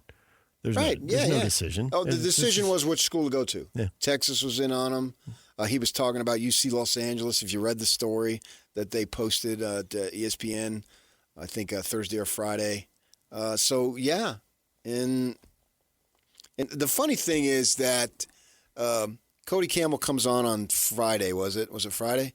And he's talking about how I gain respect for him listening to him talk about. I'm concerned about the state of college sports. I'm concerned about the state of some athletic departments that may drop their athletic department altogether. Now, that's extreme, obviously, but because of the money situation going so crazy, maybe they drop sports. They drop women's sports, and women need more sports. I could argue that women need the sports more than the men do, the young men. And he has a lot of concern about that, and the system is not sustainable. But the ironic part is you're part of the reason why it's not sustainable. Yeah. But he wants to fix it. I give him credit. Right, he seems sincere in wanting to fix it. Yeah, well, it's two different things. The system is set up now to where it could get out of whack and put a lot of pressure on some schools. It is out of whack. Right. And so it's like, well, do you want to be on the winning end or the losing end while it's out of whack? I mean, they're not the only team spending money. They're certainly a high-profile team spending a lot of money, but they're not alone. Yeah, but the problem here is that they didn't earn it. They bought it. They bought it. And the other ones, back when things were at least viewed as somewhat equal, they earned it. If you want to go that way. Right. So I don't really care, but for some people they think, well, Texas Tech, they had 5 losing seasons between 2016 and 2021. And only 8 wins is their top margin of victory since Leach was there. We have no tie to TCU, but I can imagine everything you're saying and how that would feel to someone who's a Horned Frog. Because they built it up, they've gotten better. I mean, they were in the national title game one year. They went through a bunch of leagues to get there. And Texas Tech, since Leach, it's been a mess. You think anybody is an actual Horned Frog? Yes. Or fan of the Horned Frogs? Yes, I do. They're literally a Horned Frog. Yes. They are the Horned Frogs, and they are proud of it. I actually have a friend in Santa Barbara whose kid went there. Oh, wow. You practically are a Horned Frog yourself. I'm you really have not. a friend whose kid went there. I'm really not. My cousin's uncle's aunt's brother's friend went there. Cool. So that makes you a connection? You have a connection? I've literally heard I love when you do that. I've literally heard the phrase Horned Frog. Straight face, you say. 1,000 times. Probably not that many, but 300 or 400. If that doesn't seal your right and the authority that you have right now because your friend's son went there, I don't know what does. Yes. Seal my right and authority. Right. You have a friend whose son went there. Yep. Nobody in the entire state knows more about the Horned Frogs than you because your friend's son went there. Have you ever been there? It was a daughter. I've not been there. It was a daughter. And look at me. I'm Miss Jonemus or whatever. And all I know, what's that word? And all I know. No, you know a lot. And all I know is that they do use the phrase, I am a Horned Frog with a straight face. I am a rock. I am an island. Sing it. So random. What are you supposed to do with that? Well, you said, I am a Horned Frog. I've literally heard that phrase. Raise your right hand to the square. I am a Horned Frog. It's a real expression. I am a child of the Horned Frogs. Nice. Sealed with right and authority, followed by I am a child of the Horned Frogs. So that daughter, when she has a child, that child will be able to say, I am a child of a Horned Frog. That could happen. DJ PK, it's 97.5, the KSL Sports Zone. This is Hans Olsen and Scotty G. Don't touch that button. Check this out. Bill Armstrong, general manager of the Utah Mammoth, to be able to sign somebody that wants to be in Utah, that's a budding superstar in this league and is committed long-term to the franchise. I can't tell you how fired up it makes this fan base here in Salt Lake. I can't tell you the number of people went by me in the last week just so enthused about the fact that we were able to get him signed and he committed to Utah. It's a big thing for the franchise, and I think Dylan Gunther, you got to give him a lot of credit. He was the first one to kind of commit and make that long-term commitment to our club, and he's a heck of a player too. And JJ Paterk also has a long-term deal with us too. So we've got a lot of the talent locked in for a while, and that's exciting for this organization because now we have a chance to get into some windows here to push to be a championship organization. It's Hans and Scotty, weekdays from noon to 3, presented by Mountain Land Supply on 97.5, the KSL Sports Zone. The band of the day today is the White Stripes. They're inducted into the Rock and Roll Hall of Fame Saturday. It's brought to you by Live Nation. For all the live concerts and events in 2025, check out livenation.com. More reaction as Texas Tech routs BYU. Tech is a superior team in the Big 12. They're bigger, faster, quicker, and more intimidating. That's Lane. And who? And Michael, then everyone else in the Big 12. Except the Devils beat them. Michael says, and richer. Are they really that dominant? They have been against Utah and BYU. They were not against ASU. So I guess to be that dominant, you probably do need to go through the league undefeated. And ASU, they'll say they were down to their backup quarterback. It was on the road, and it was the last-second loss. But nonetheless, you're not dominant. Even if you were to win in the last second, you're not dominant. That same scenario played out in Rice-Eccles, and they were dominant. Yeah. So is that an excuse? It is, if you need it, if you're into that kind of thing. Is it a reason? You can use whatever word you want. Yep. Are they that much better than everybody? I mean, Kyle talked about it. I saw that his answer was an answer to my question about how I asked him a few years back. He said the top 25 would mirror the top 25 most spending teams.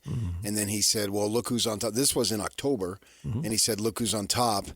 And I saw that a Texas or a Lubbock TV station in that area cut that out, took my question, and then played his answer. So they're very sensitive about that, which I don't understand why. Well, and you see that with politicians. Oh, they're from the streets. No, you're not. No, you're not. I think it goes back to the earn it, bought it thing we were just talking about in the last break. Nobody wants to hear they bought it. Everybody wants to hear they earned it. So what? Why are you so sensitive? Ultimately, you did earn it. Because just if I spend more money, that doesn't guarantee me anything. Ask the Mets. Spend the second most amount of money. Right. And they didn't win. They didn't even make the playoff, if I recall, this season. So does that you have to earn it out on the field, out on the court, and whatever surface you're playing on? So they have earned it. But it's funny. You always hear that. And they try to act like, oh, no, man, I didn't really grow up in affluence. Yeah, you did. Do you think this is going to change when NIL is no longer a relatively new thing? We get 5-10 years into this, it'll just be like, whatever. In what manner? As far as the money, as far as the people worrying about whether something was bought or who has the most money. Because like in baseball, people talk about it, but do they talk about it that much? Maybe. I mean, the Dodgers took it to a new level. Well, if they go to a lockout, then yes. So, but that's because of the deferred payments. They took it to a new level. Whatever. Nevertheless, if the 27th season does not start and there's no spring training and the people in my hometown are saying, what the fetch here? Yeah, right. A lot of tourists, a lot of money not coming to town. Yes. A lot of restaurants will be empty. On and on. Yeah. 100%. But the golf courses will be filled. Yeah. I mean, when you don't get an influx of Chicago people by the tens of thousands, it's noticeable. And so, yes, it will have an effect. Will this have an effect? Remains to be seen. Because Texas, the problem that, if you view it as a problem, is that Texas Tech is new to all this. They won 8 games last year. They've already superseded their total. And it's like, well, Utah has superseded its total. Cincinnati has superseded its total. Arizona has superseded its total. And the Big 12 is touting that. Yeah, but all those teams sucked last year. Texas Tech didn't suck. They weren't great. They had 8 wins. They beat the Devils, the Big 12 champion, last year. So they have already superseded it, and they were at least halfway decent. So somehow that's a problem.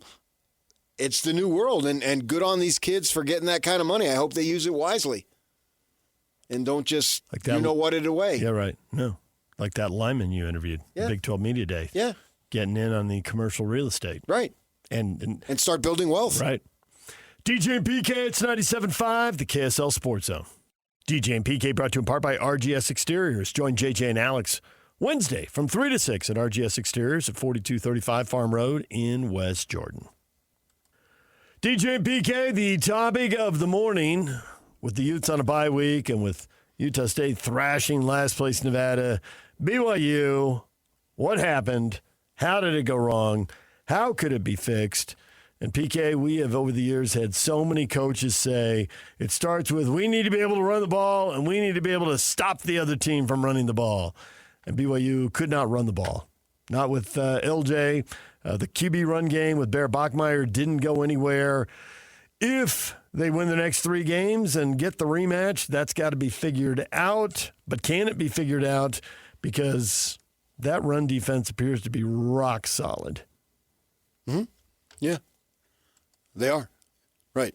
LJ Martin, what do you have, 30-some yards? 10 carries, 35 yards. Yeah. And I think the second rusher in the Big 12 is a kid named Raleek Brown, a big 5-star kid who went to SC and is now over in the desert in Tempe. And I believe he ran for 69 yards and with a 22-yard run. You can't take that away, but I'm just trying to put it in perspective. Right. And we talked about this last week. The way the Devils got the job done was throwing for 300-plus yards. Now, Baron Morton doesn't play defense, so they can say their quarterback wasn't there, and whoop-de-doo. They gave up big plays. They had 2 receivers catch over 100 yards. Now, of course, Jordan Tyson, who's on another level. We all agree with that. But they had another kid who, his name's Hamilton. Jaron Hamilton. He had over 100, but he only had 3 receptions.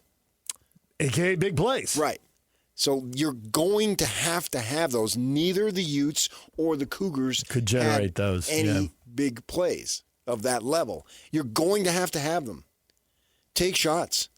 If you're going to go 3 and out, why not try 3 and out, 3 long passes? What the hell? I do think that the problem with that is protecting Bear, and maybe you just accept the sacks and just try to hit on a couple when you're going to have them. Yeah, because right from the start of the game, there was a play. It might actually have been the first snap. It was probably the first or second snap. I think it was the first one. He takes the snap, he rolls out, and the pressure was on him right away. They were trying to roll him away from the pressure, and the defensive end on that side just chased him all the way across the field, ended up throwing the ball up in the stands. You're not going to beat them sideline to sideline. Can you block them at all? Well, your quarterback's going to have to do some Houdini acts. Levitt is a mobile kid he's a slithery kid, if that's a word, to be able to snake his way and to throw it. I mean, that's what it's going to have. I mean, if they get this opportunity to have this rematch, which is in line to happen, still plenty of work to be done. But you can see the path. The path is clear. The path for the Utes and other teams is muddled. The path for the Cougars is clear, right? So that's what we're going on now for the sake of discussion. That go ahead and see what you can do. You cannot have the same type of game plan because nobody has been able to succeed in this conference. We'll see how great Texas Tech is when they get to the playoff and start playing these so-called bigger name teams who we assume have better talent. I think they'll be fine, but we'll see at that point. But for the competition within the Big 12, their defense cannot be denied. It cannot be stifled. You have to have big plays. You have to try to have, whether it's an interference. They had a 4th and 2 against the Sun Devils when they were up by 3 with just about a minute and a half to go or so. And Levitt rolls to his right, and it looks like he is going to have enough acreage for him to get the first down, right?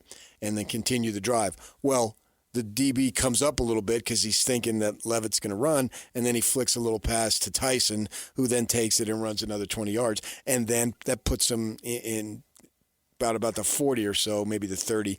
And then they throw it in the end zone, and they get a pass interference on him, either the next play or that very next set of downs.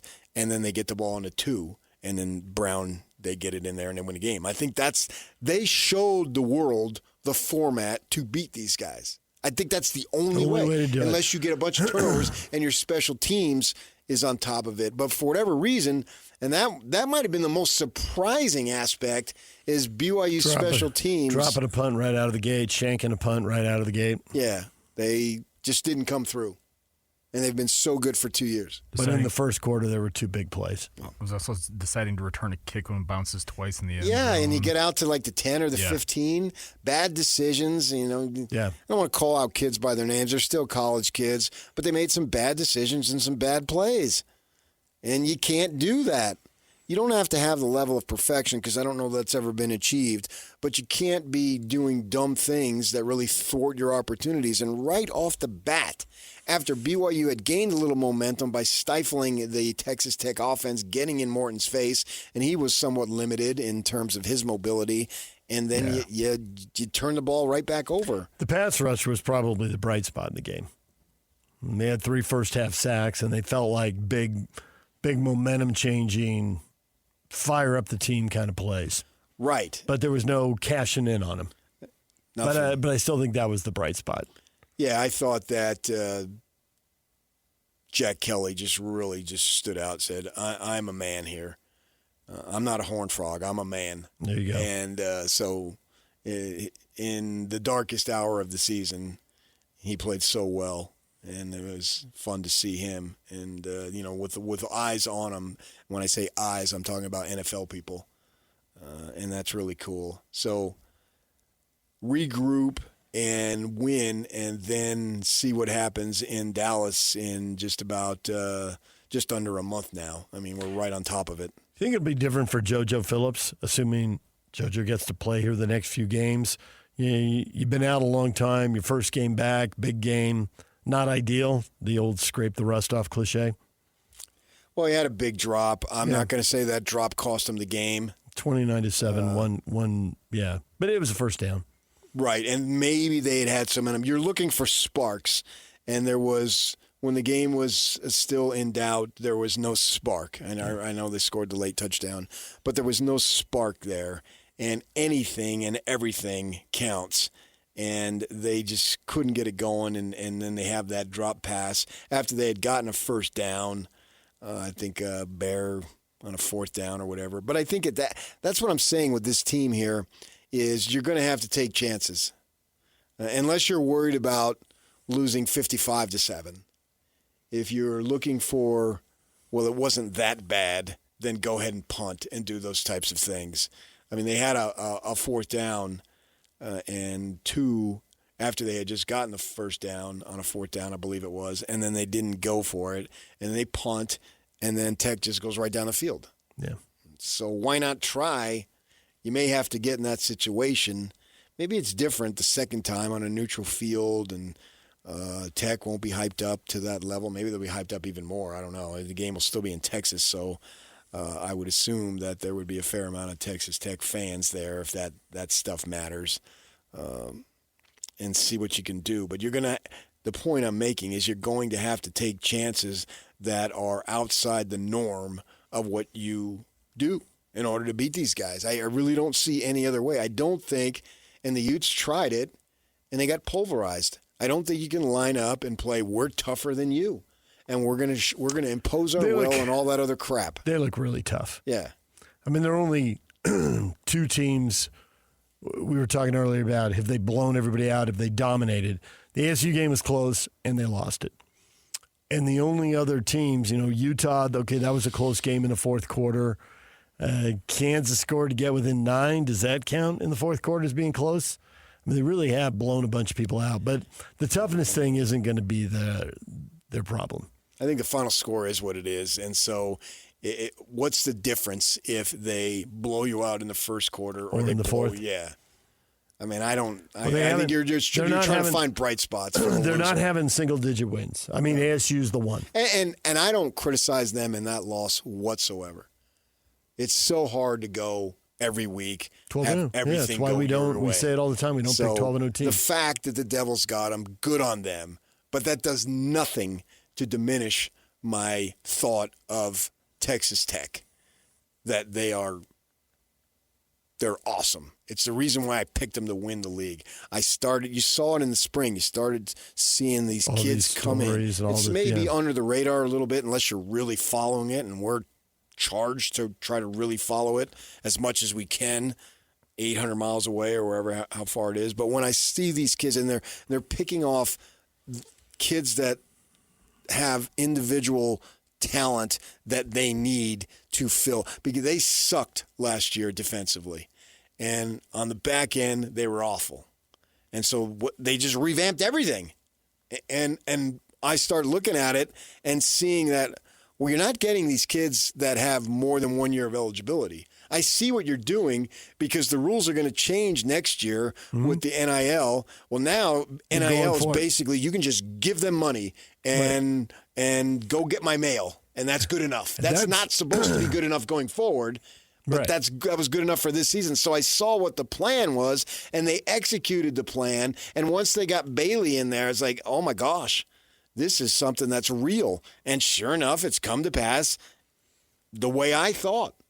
So then the only thing to do is to try to make these big plays. Whether you put in trick plays, we're talking about trick plays and wrinkles, but even the trick plays have to happen fast because their front's going to be so good. If you're messing around back there trying to fool them, good luck. Right. I don't think you're going to beat them side to side. You're just going to have to dodge them and find ways for the quarterback to buy time.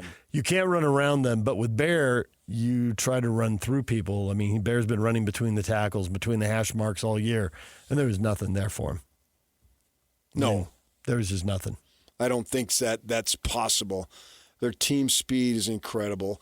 I give them their GM credit because they went out and identified the right guys, who we need and what we need and who we need, and then they did it. And you can knock your head on the wall and try to go this way or that way, but this is the way it worked, and their plan, their off-season plan with their finances available, they were just able to execute it at probably the highest level in program history. I realized that Leach had with Crabtree and those guys, and then the one quarterback who's gone on, Harrell, to do his thing as a coach. They had it going on, but that we're approaching almost 20 years ago now, and here they are this year with this group set to win this year. And then we'll see how they go and replace all these guys. But that doesn't matter for now. For now, they've got a collection of talent that is the best in the conference. But it's not so that they are just no chance to be beat. I do think they have a chance to be beat. Whoever gets in that conference final has a chance. But you're going to have to do something different, even if it's the Utes, who traditionally, I'm tougher than you, and their coach enjoys that to the highest level possible because that's who he's been about his whole life, since the womb practically, I would think, and with his dad nurturing it and developing it. Well, that's not the way you're going to beat these guys. You're going to have to do some creative, different things to get that ball in the end zone, right? Because you're looking at two teams here locally who put up 17 points combined. That's awful. And so you're going to have to do it in a different manner. And right now, for the coaches at BYU, since they're the one team that can get there, I suppose, the one team Cincinnati too. But those two teams can get there without help. Everybody else needs help. Don't worry about that now. Worry about that down the line, because it may, hopefully for BYU's sake or Utah, they get that opportunity. I don't care which one. I want one of them in there. Extend the season even more. But whoever it is, you're going to have to do some different things, and I'd be interested to see. And whatever I see and whatever I know, times that by an infinity amount that Jason Beck and Aaron Roderick know. I mean, I'm not acting like I have any more knowledge of football than they do, because I certainly don't. But it's clear that watching these guys play, speaking of Tech, a number of games, I've seen them play entire games now, 5 or 6 games. You're going to have to do some things different, and it'll be interesting to see what happens when we get, I think it's like December 6th or 5th, somewhere in there. What happens? I'll watch the game no matter who's playing. Hopefully it'll be one of our teams that's in there, and then we'll go from there, because they're going to have to do something different. DJ and PK, it's 97.5, the KSL Sports Zone. Bronco Mendenhall joins us next. Shehan Jeyarajah joins us coming up at the top of the hour to talk Big 12 football. Stay with us right here on 97.5, the KSL Sports Zone. This is Jake Scott and Ben Anderson. I felt so strongly after this game that Kyle Whittingham is coming back next year. I think Whit wants to go to a championship game. I think Whit wants to beat BYU one last time, and I think he can convince himself now, looking at a team that has an offensive coordinator that knows how to put up 40 points, a defense that has improved throughout the year, that he can come back one more season. You can't keep Morgan on ice forever. Like, he would not be the first coach, Frank Beamer, Joe Paterno, who all the rumors swirl and they can't give it up. That might be Whit. But I think some of those guys were legit washed. This was a big win. One of the things Whit has not done recently is won a big game. They lose to BYU now. They lost to Texas Tech. Like, these big games, Whit had not been winning. The Utes had not been winning. And that was my question mark of, like, does he still have his fastball? And you come out and you crush Cincinnati on national TV, and he says, yeah, I still got another season. That's what I saw. Catch Jake and Ben weekdays from 10 to noon on 97.5, the KSL Sports Zone. Join Hands and Scotty G tomorrow, noon to 3. They'll be at Sound Sleep Medical, 8941 South, 700 East in Sandy.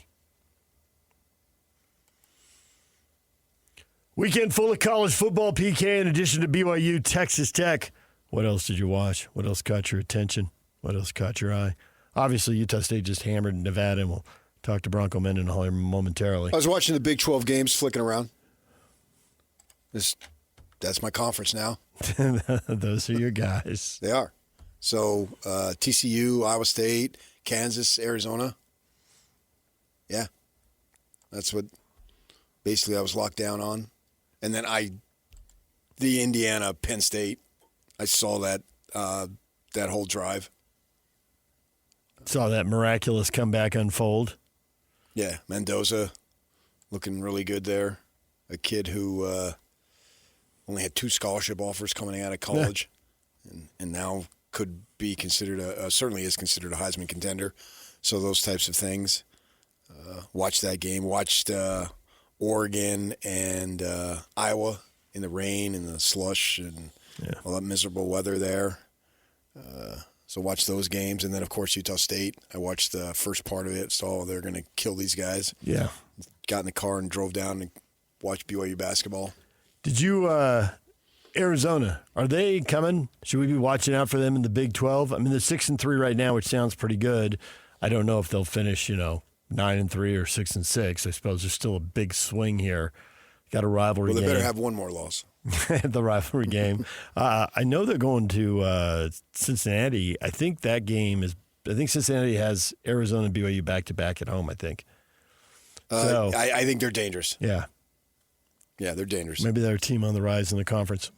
DJ PK, and we're joined now by Bronco Mendenhall, head coach of the Utah State Aggies. Bronco, good morning. Hey, good morning. Do you just sleep like a baby after that, Bronco? I mean, not just 41-0. Plus, you're wearing what looks like oven. I mean, it looks like it must have been really cold. It looked like that's something you'd take a casserole out of the oven with. And you catch the ball, Bronco. I mean, you had a night from start to finish. Yeah, the oven mitts and the ball catch, that's the degree of difficulty is pretty high. Yeah. Just a great night for our team. They prepared really well, played well from start to finish, executed in all 3 phases, generating momentum really at the most critical time of the year. So really fun. We often hear that plays are scripted offensively, the first 10, 15, or whatever it might be. And so with that in mind, did you guys know that you'd be able to have success against Nevada immediately through the air? We didn't. That was the plan. That was the intent. Again, Nevada was a team, and quite frankly, we were preparing for a game like the rest of their games that had gone right down to the very end and been, a 1, 2, or 3 point game. Our ability to convert third downs in between moving the ball in explosive plays and our ability to get off the field and create turnovers, those 2 things really just kind of made the difference in the game. So, yes, our intent was to throw the ball. We had a good plan for their coverage plan and their coverage schemes, executing it, but especially third downs. I thought that was the difference. You got big plays, and Hamblin had the pick 6. Is he a Utah Tech transfer?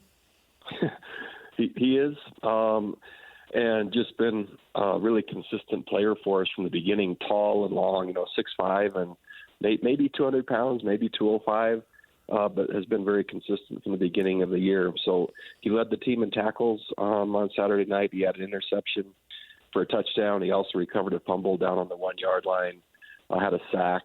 So, one of the positive things, again, most of the time when you hear transfer portal, it's provided in a negative context. But there are also times where a player develops late. He continues to grow, and he has an opportunity for a different level or more experience. And sometimes a place just hasn't worked out for a given individual. And so the flexibility they have now to find the right fit, I can't say it's all negative. It feels that way if you lose a player. But there are plenty that I think are benefiting and having a positive experience from a new place. Given that this is your first year, there's still a learning curve going involved with you, with them with you as far as your team goes. And the fact that you blew out Nevada, I would think, gave you an opportunity to play some of the younger kids. How important is it for you and your coaches to get a look at these guys in game situations versus practice? Yeah, essential, especially as the evaluation and recruiting and retention part of the season is coming up. And for that many players to play from about the 8-minute mark on in the third quarter gave us a really nice sampling of what we thought some players were and where they are in the program, and then actually where they were. There were a few surprises, kids that played beyond maybe where we thought they were, and then some that we thought, would actually perform better. And a quarter and a half is a significant number of snaps, basically with all of your backups playing. And so great. Well, the first part is just how exciting it is for them to play and for us to watch them play and enjoy playing the game and getting some reward for all the practice work. So I think that's first. And then the evaluation part, I think, is the supplementary part. We're getting pretty late in the season here, but after Hawaii absolutely smoked San Diego State, it looks like there's 7 teams who can tell themselves, hey, we're 3 weeks away. We do well these next 3 weeks. We're in the conference championship game. How surprised were you when you saw that score, and is that something you mentioned to your team, or win a road game and get bowl eligible first things first? More of the second. Everyone follows anyway, and as I've been sharing maybe on this with you guys as well as the rest, this league is just, it's even, and they're the initial perceptions, the initial records. But as I've just sensed the league and been watching the film, going to Hawaii to play, that's a tough thing. And San Diego State was really good on defense. They've been scoring a lot, and they go and get beat, 38-6. It's a significant challenge. You watch Hawaii leave the island, come to San Jose, and it didn't even look like the same team. And so there are still significant challenges, but it's fun because every game we have remaining, there's a ton riding on it, which is an awesome thing that the kids and the programs around this league are going to be battling all the way through Thanksgiving. And I don't think, there might be those that say they can predict what's going to happen. I don't see it. We have as good a chance as anybody. And that first up, as far as the stretch run here, is Saturday, 5 o'clock in Vegas against UNLV, which, had got off to the great start, 6-0, and then lost a couple of ball games. Then they come back and they handle Colorado State easily. As I look at this team and have seen them play a few times, they're very explosive offensively. Even in their losses, they're still scoring a lot of points. So it looks like I don't know if it's the most stern or sternest test for your defense, but certainly they present a big challenge from the offensive perspective against your defense. Yeah, they do, and great that we played Texas A&M and Vanderbilt on the road. So yes, they're explosive. Yes, they're dynamic. They're leading our league in scoring. To say we haven't seen similar or had similar experiences isn't accurate. So, yeah. They're also, on the other side of the ball, last in the league in scoring defense. So it's a really unique team where they're scoring the most in the league, and then they're giving up the most in the league. So I think there's the volatility. They come from behind to beat Idaho State. They rally at the very last second to beat Air Force. New Mexico goes there and wins, 40-35. So it's 4 quarters of football, and where it goes from there, I don't know. But it's going to be, you play the play and reset, you play the next play and reset, and you do it as hard as you can all the way to the end, and someone's going to win. So we're looking forward to it. They have given up just a ton of points. Is it more tackling? Is it are they especially vulnerable to the run of the pass? What is the major problem? Because there's problems. That there is, and most of the time when points are yielded to that level, it always has to go through the secondary, right? It's the last layer of defense, run or pass.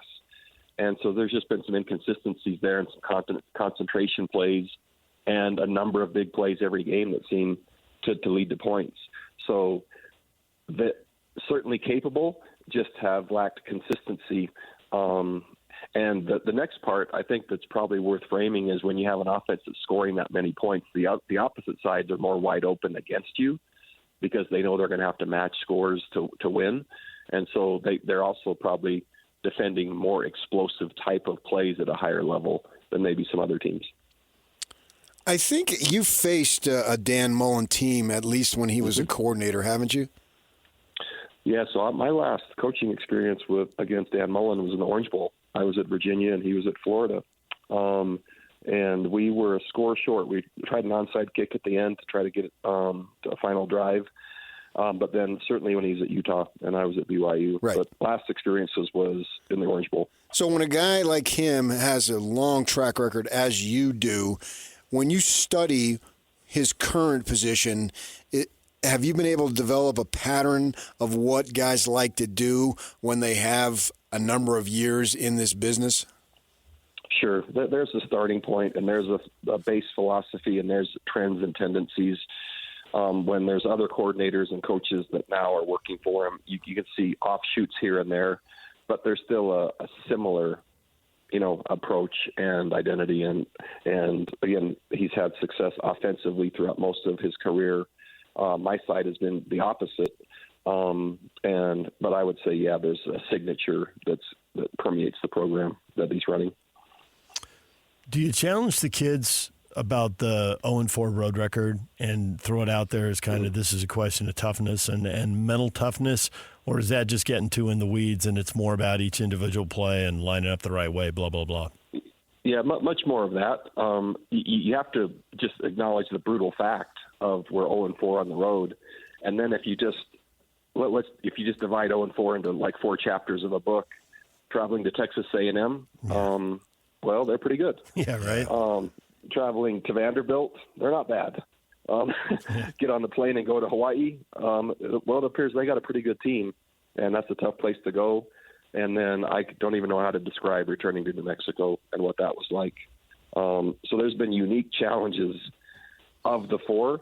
By the way, nobody cares, right? I mean, that's still, we haven't won on the road, and none of those are excuses. But we're framing it in context, as we will with this one. They're each their own chapter. We haven't cracked the code yet. I haven't helped this team crack the code yet of just being fiercely execution sound and resilient and confident and playing great football on the road. And conversely, Utah State hasn't been 5-0 at home since 2018. Those are things I don't look up, right? In the press conference, they say stuff like that. And I remember, okay. So we're doing a really nice job there. But that's part of the discovery process that I'm learning and trying to help this team and program with. And I'm really looking forward for this next chance to do something about it. You made a comment a few minutes earlier about this is the time of season where you're looking at roster retention and also recruiting, and the rules have changed so dramatically since when you first got into coaching to where it is now. What are your thoughts on having to do all that at a time when the most important thing is charged to win the next game? Yeah, it's a really unique landscape. I never imagined some of the conversations that I'm having and some of the circumstances surrounding retaining our own roster are really interesting. And maybe in a past life, at a different stage in my career, I would have treated it differently. But it is part of now what it is. So our second bye was prior to this last game, and I met with, I think there's 18 players that I met with in terms of their role moving forward and what that might look like, and just gauging and connecting and predicting, and quite frankly, recruiting to retain members of our own team. Never imagined that would be part of the process, but really that's the landscape now, and they need to know what I truly think and vice versa. And there was a brief window during the bye week to do that before we just settled down back into game week to play, and I framed it like that to them. I just said, hey, now listen, there's a window here, so let's have this conversation, and then for everyone in the organization, we need to flip the switch starting, Monday and back into game week and go. So I did that. It's a very unique experience because really the ideal is the players are pushing back so hard to stay in and be part of team first and the culture and the purpose and all the things you're doing.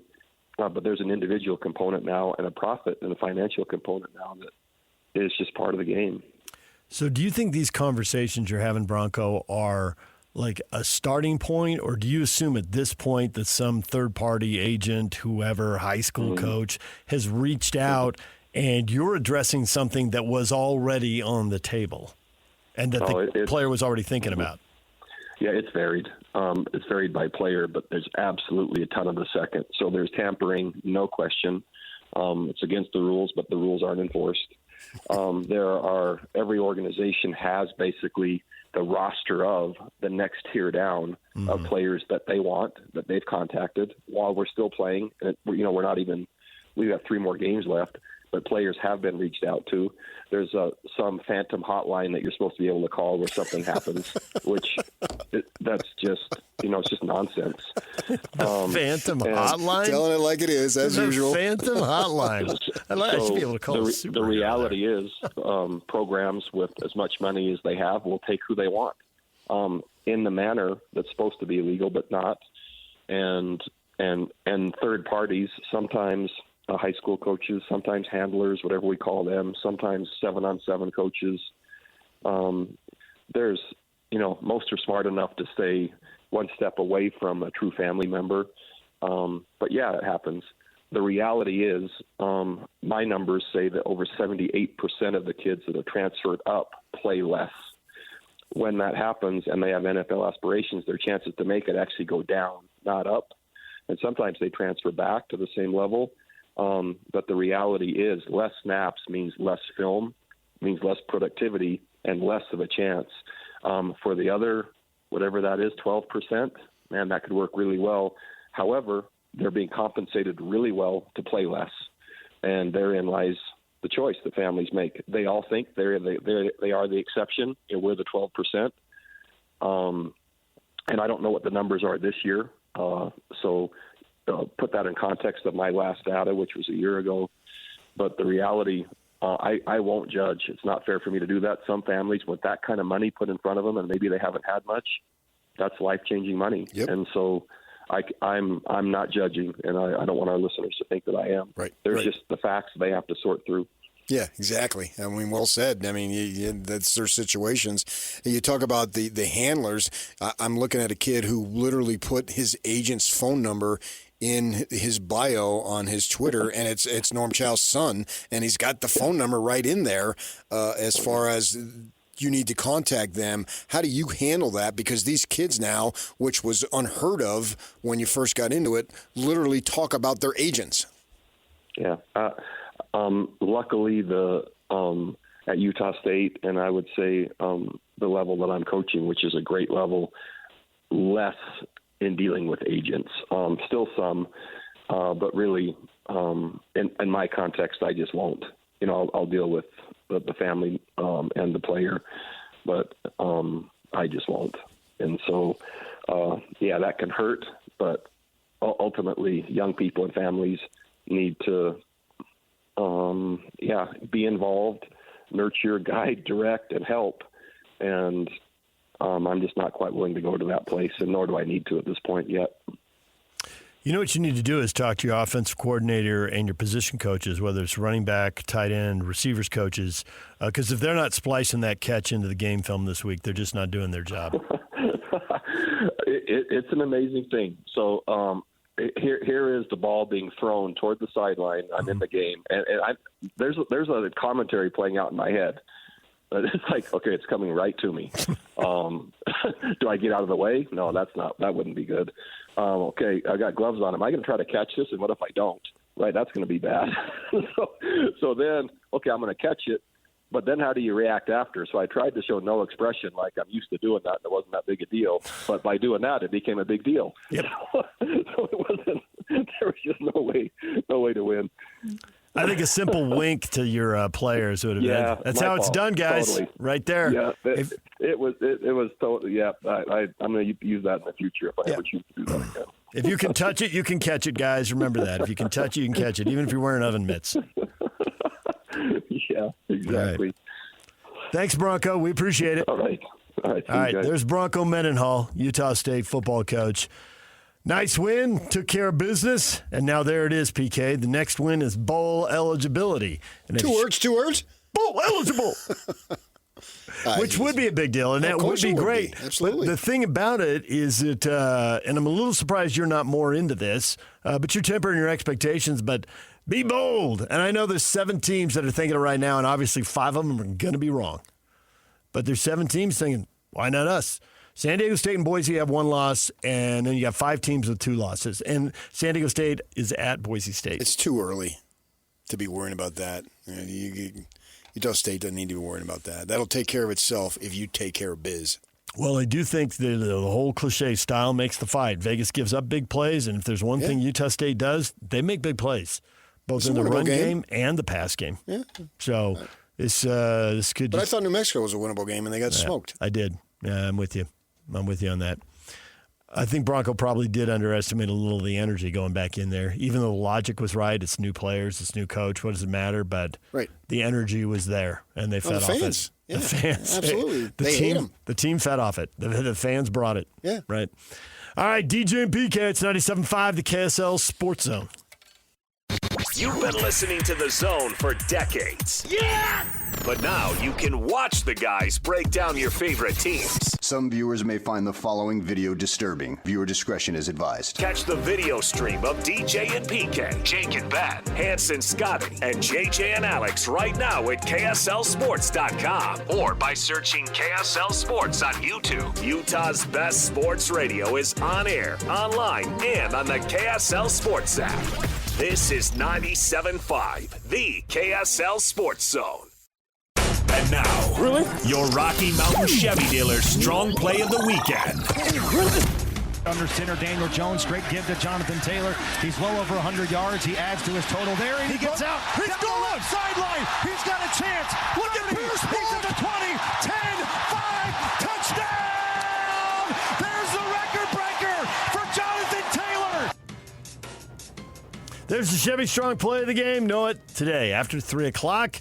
JJ and Alex will call for it, and you can win fabulous prizes. Of course, man. He was born in New Jersey, man. There you go. Yes. Set Jersey state records for rushing yards. Went to Wisconsin. He was great in Wisconsin, and he's great in the NFL. How did the NFL picks go this week, Yawk? You got them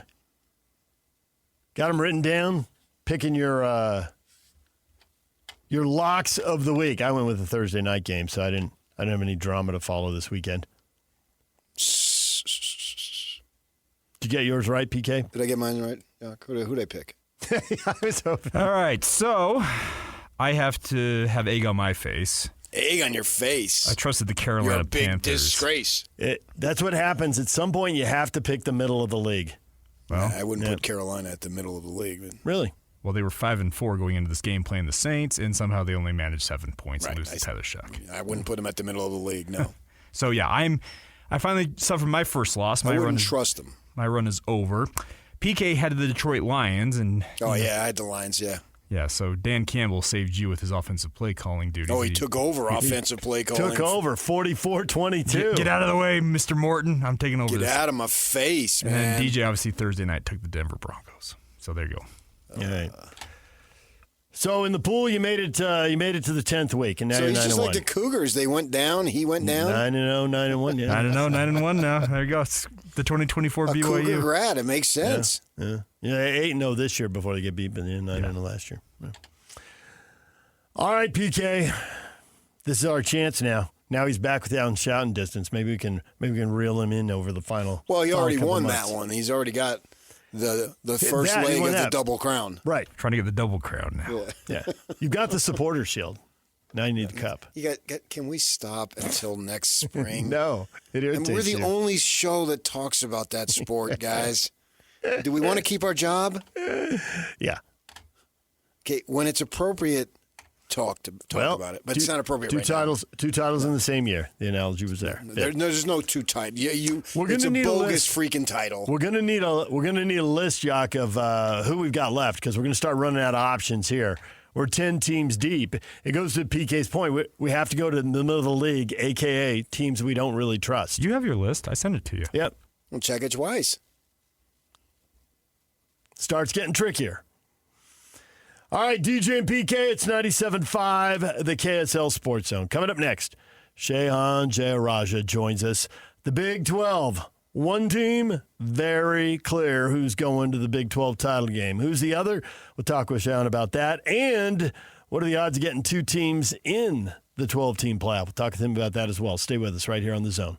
DJ and PK, it's 97.5, the KSL Sports Zone. It is time to welcome in Shehan Jeyarajah from CBS Sports. Shehan, welcome back to the show. Thank you so much for having me. You got any deep insider analysis into what Texas Tech did to BYU? Because that looked pretty clear. That was lopsided. That was domination.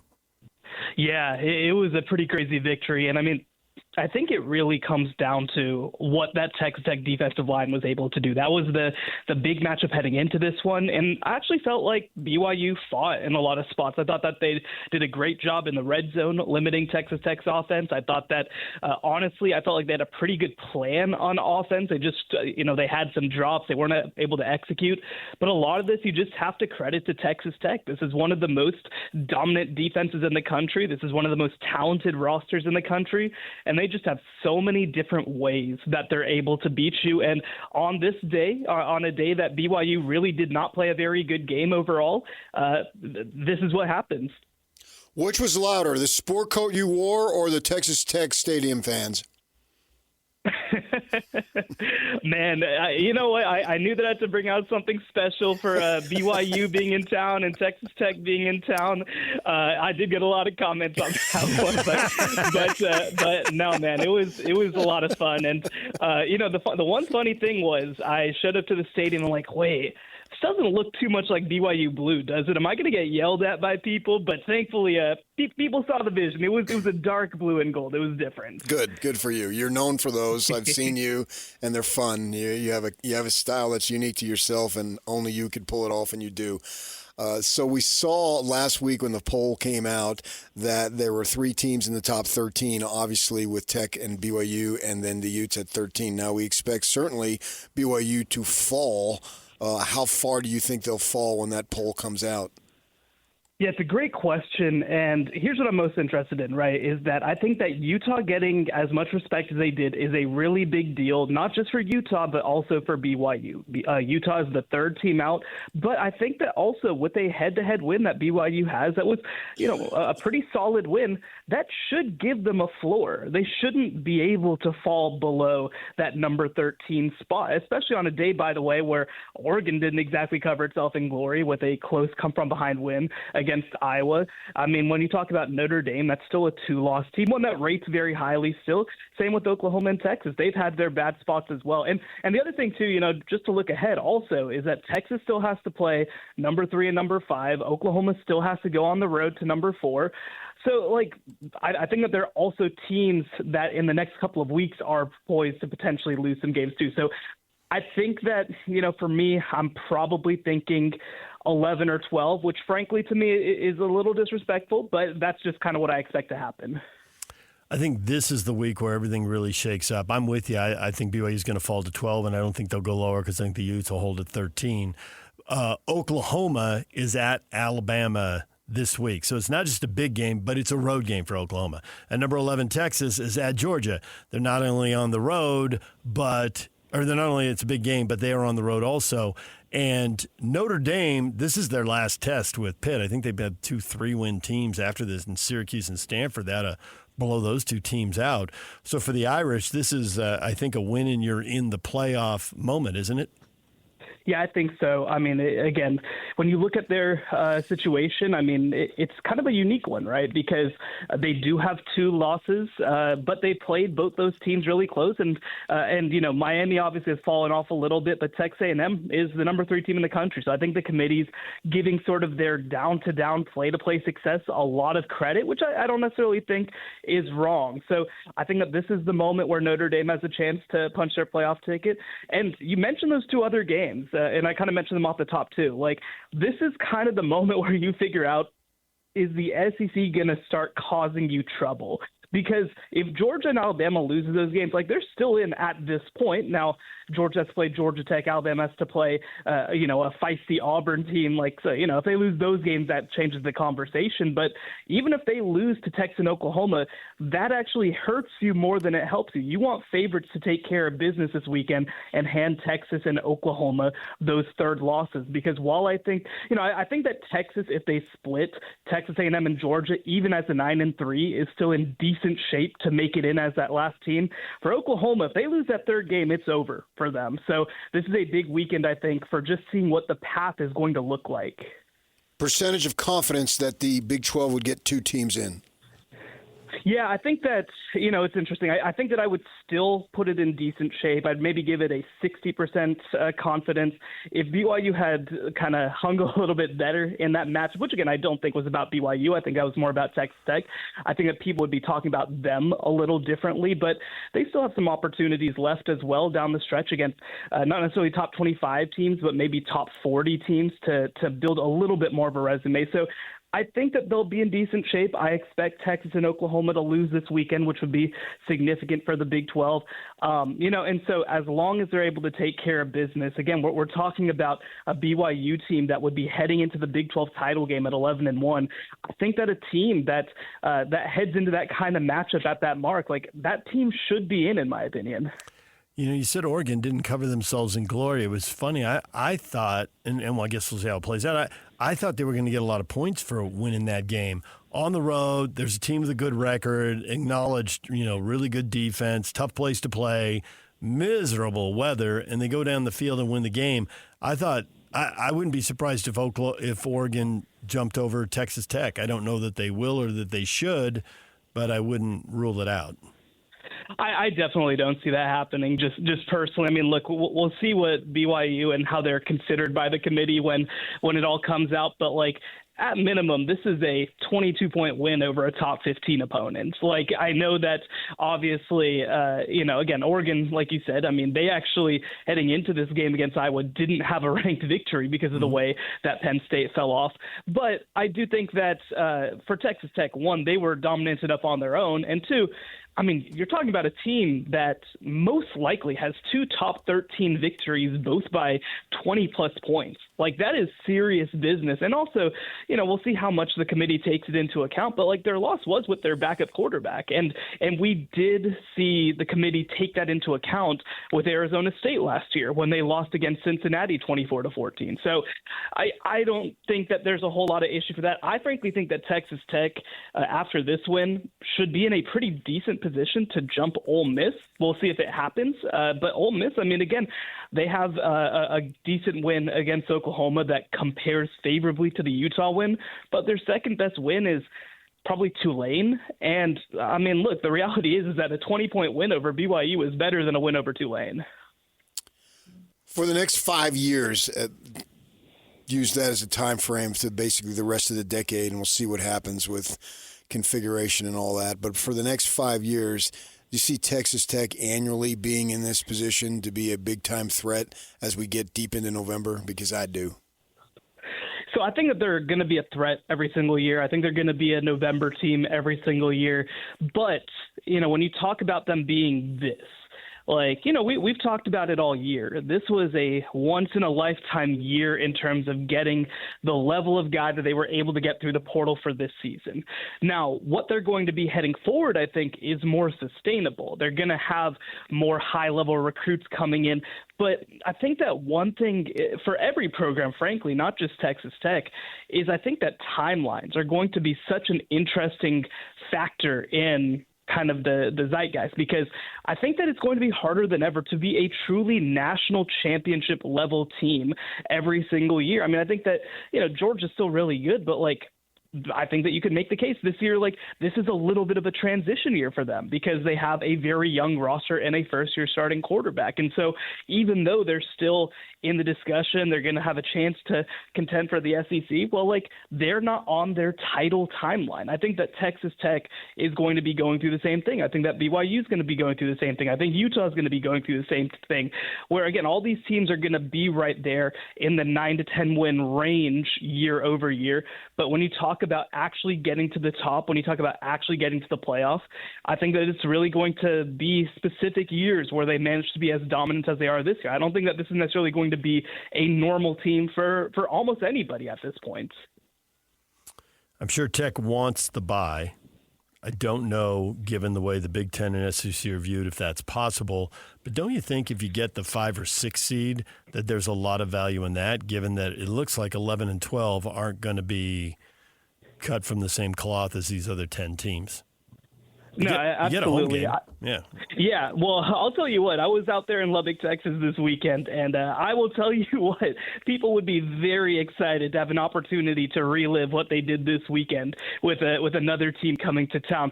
I don't think this is going to happen. Let's be clear about this. But right now in our CBS Sports Bowl projections, the projected team to come to Lubbock, Texas for a first-round playoff game is Texas.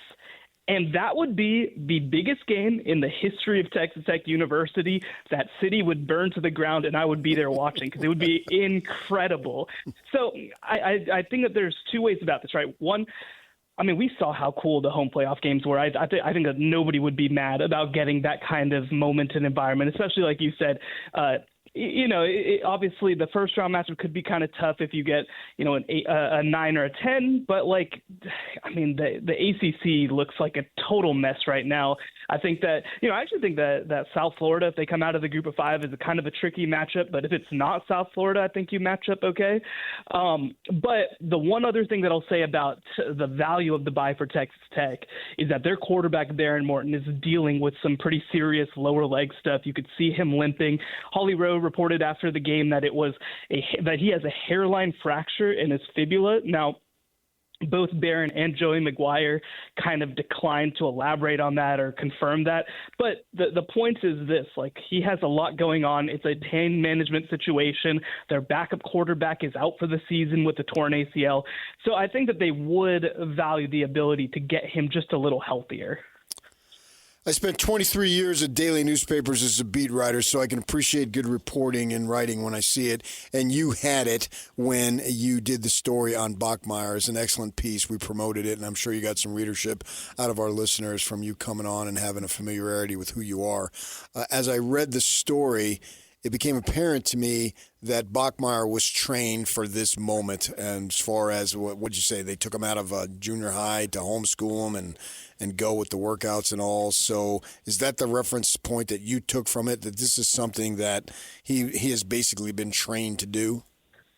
Absolutely. And it's funny. I was walking on the sidelines at the close of this game and actually ran into Michael Bachmeier, Bear's father. And he came over and he really, I think, appreciated the story. But he was also like, man, Bear played on the same prep school team as Julian Sayin. And he was actually playing quarterback ahead of Julian. He had all these stories, even more stuff that he wanted me to have been able to get into. But it's absolutely true. I mean, he has been made for this moment. He's been shaped by the experiences that his brothers went through. He's been shaped by the competition that he played in a highly competitive Southern California market. He's been shaped by the workouts that he did, by the training academy that he was pulled out, like you said, to do in middle school. And so nothing really phases this guy. And I actually give a lot of credit to his brothers. So Hank, his eldest brother, was a blue chip quarterback recruit, went to Boise State, ended up transferring to Louisiana Tech and Wake Forest later in his career. Tiger started his career at Stanford, graduated in 2.5 years with a degree in computer science. These are very serious people, and I think that he learned so much from them, from their experiences in college football. So when you talk about a freshman coming in, this is not a normal freshman. This is somebody who has a lot of perspective on life and competition. And I honestly felt look, I'm not going to say that he played an incredible game by any means against Texas Tech, but I thought that he did enough to keep them competitive. And honestly, I mean, in some cases, I think that his receivers and his teammates need to step up and support him too. So I'm going to be very excited to see him as the season goes along. And by the way, still think there's a pretty good chance that Bear will get his second chance at Texas Tech in Arlington. PK was floating earlier in the show, the only way to beat Tech is to throw it, because that's what Arizona State did. And not only the only game Texas Tech lost, but the only game that was really even competitive in the last 5 minutes. They haven't been winning close. They've been blowing people out. Do you think, whether it's a Big 12 team or somebody in the playoff, who's got the passing game? Because running the ball on them seems impossible. Who's got the passing game to beat them? Yeah. So when you talk about in the Big 12, like you said, I mean, Sam Leavitt had one of those moments that, we haven't seen with a whole lot of consistency from him this year, and that's how they were able to be competitive at all. And by the way, when we talk about that, they still only got to 26 points, but, that was the key in that one. So when you start talking about the Ohio States, and by the way, Ohio State might just be worlds better than everybody else right now. They are playing at an incredibly high level. But Ohio State is obviously a team that you think about from that perspective. I think that Alabama, with the way that Ty Simpson has grown, is interesting. But the thing that you give a lot of credit to Texas Tech for as well is that, like you said, they're more susceptible on the back end than the front end, but that's more a statement about what they are on the front end. But this pass rush makes it very difficult. I think you also need to be able to buy time, create opportunities on the run to some extent. And again, that's probably a place where I like Sayin, for example, more than I like Simpson. When you talk about Big 12 teams, I mean, again, I think that we saw the issues that Utah had against Texas Tech's defensive line. They were not able to go side to side whatsoever because of the closing speed that those linebackers have, including Jacob Rodriguez, who I think is a first-team All-American. So, it's an interesting challenge. It's very matchup based, and that's the cool thing about, I think, modern college football in a lot of ways. Maybe the last 3 or 4 years is that this sport has become more matchup driven than I think ever before. There are teams that can beat you every single way, but the number of those teams is declining rapidly. And so the draw that you get in the Big 12 and maybe in the college football playoff could play a huge role in whether you're one of those teams left standing at the end of the year. John, we appreciate it as always. Thanks for joining us and surprise us with another suit again. Yes, sounds good. Talk to you guys soon. All right, thank you. Shehan Jeyarajah joining us right here on 97.5, the KSL Sports Zone. A reminder, we're brought to you in part by Teton Wealth. Ethan Miller with Teton Wealth will be live in studio with Hans and Scotty today to help you with your retirement plan. Tune in or visit retireteton.com. DJ and PK, it's 97.5, the KSL Sports Zone. We knew it'd be tough sledding, but they got us behind the chains a little bit, and they're really good at taking advantage of third downs, and we weren't able to do it. And then on the other side, we gave up too many big plays on third down. First half, it was back and forth a little bit, but we gave up 13 points, had a good stop at the end of the half there, and thought we were able to get some momentum. We even started by forcing a punt in the second half, and just weren't able to get the momentum swinging our way. There's Kalani Sitake after the loss at Texas Tech. The Slacker Radio headlines brought to you by Trajan Wealth. Call Trajan Wealth today, your local trusted financial fiduciary. Call them at 801-210-6800 or visit their website at trajanwealth.com. PK, nothing to do after that but lick your wounds. Find a way to go win 3 in a row, starting with TCU at home. See if you can set up a rematch with them. Clean up the obvious mistakes, and then see if you can make some big plays in the passing game. Gots to be that way, yeah, if they should get that far. Don't know that they will, man. They've got at least 1, if not 2. I expect they'll win that last game at home. But this week, TCU can be dangerous. They're wounded themselves. They didn't have a good showing against Iowa State. Iowa State got off the deck after losing, what did they lose, 4 in a row? And they got bowl eligible. They're 6-4. And their win over TCU knocks TCU out of the title hunt, so they're essentially playing spoiler now. Right, so they're might as well throw everything in the kitchen sink, not but the kitchen sink, at the Cougars. So Cougars got to get back, make some mojo. If they lose, I don't think they will Saturday, but if they do, then it's like, oh my gosh, the air's out of the season. And if they lose to TCU, I can make an argument that they would lose to Cincinnati, obviously. So get back and do what you do, get better. Correct the mistakes. You had too many on special teams. You had opportunities to at least put some doubt in Texas Tech's minds, but they didn't. And, they stop them on the first possession. Look great doing it. Texas Tech goes backward with sacks, and then they lose the ball on the fumble, or the punt, I should say. And with that in mind, any chance for momentum, anytime it was there to potentially be had, something happened that it didn't happen. And you could never get anything. It was a downer. I mean, it was the worst time for them to play their worst game. And certainly a lot of it had to do with Texas Tech. But I think BYU's better than that. Not saying they would have won the game, but I'm just talking about BYU being better than they displayed on Saturday. It was by far, without question, the worst game that they've played in a good long while. Better than worse than the games that they lost last year, I think. And so now there has to be a form of regrouping. It happens, man. It happens in sports. This is not even close to the first time. And so what are they going to do about it? How do they respond this coming week? This is big. And I suspect that the fans will be out in number of the late game and be screaming and yelling and all that stuff. And go out there and play solid football because you need to regain some momentum going into a tough game at Cincinnati.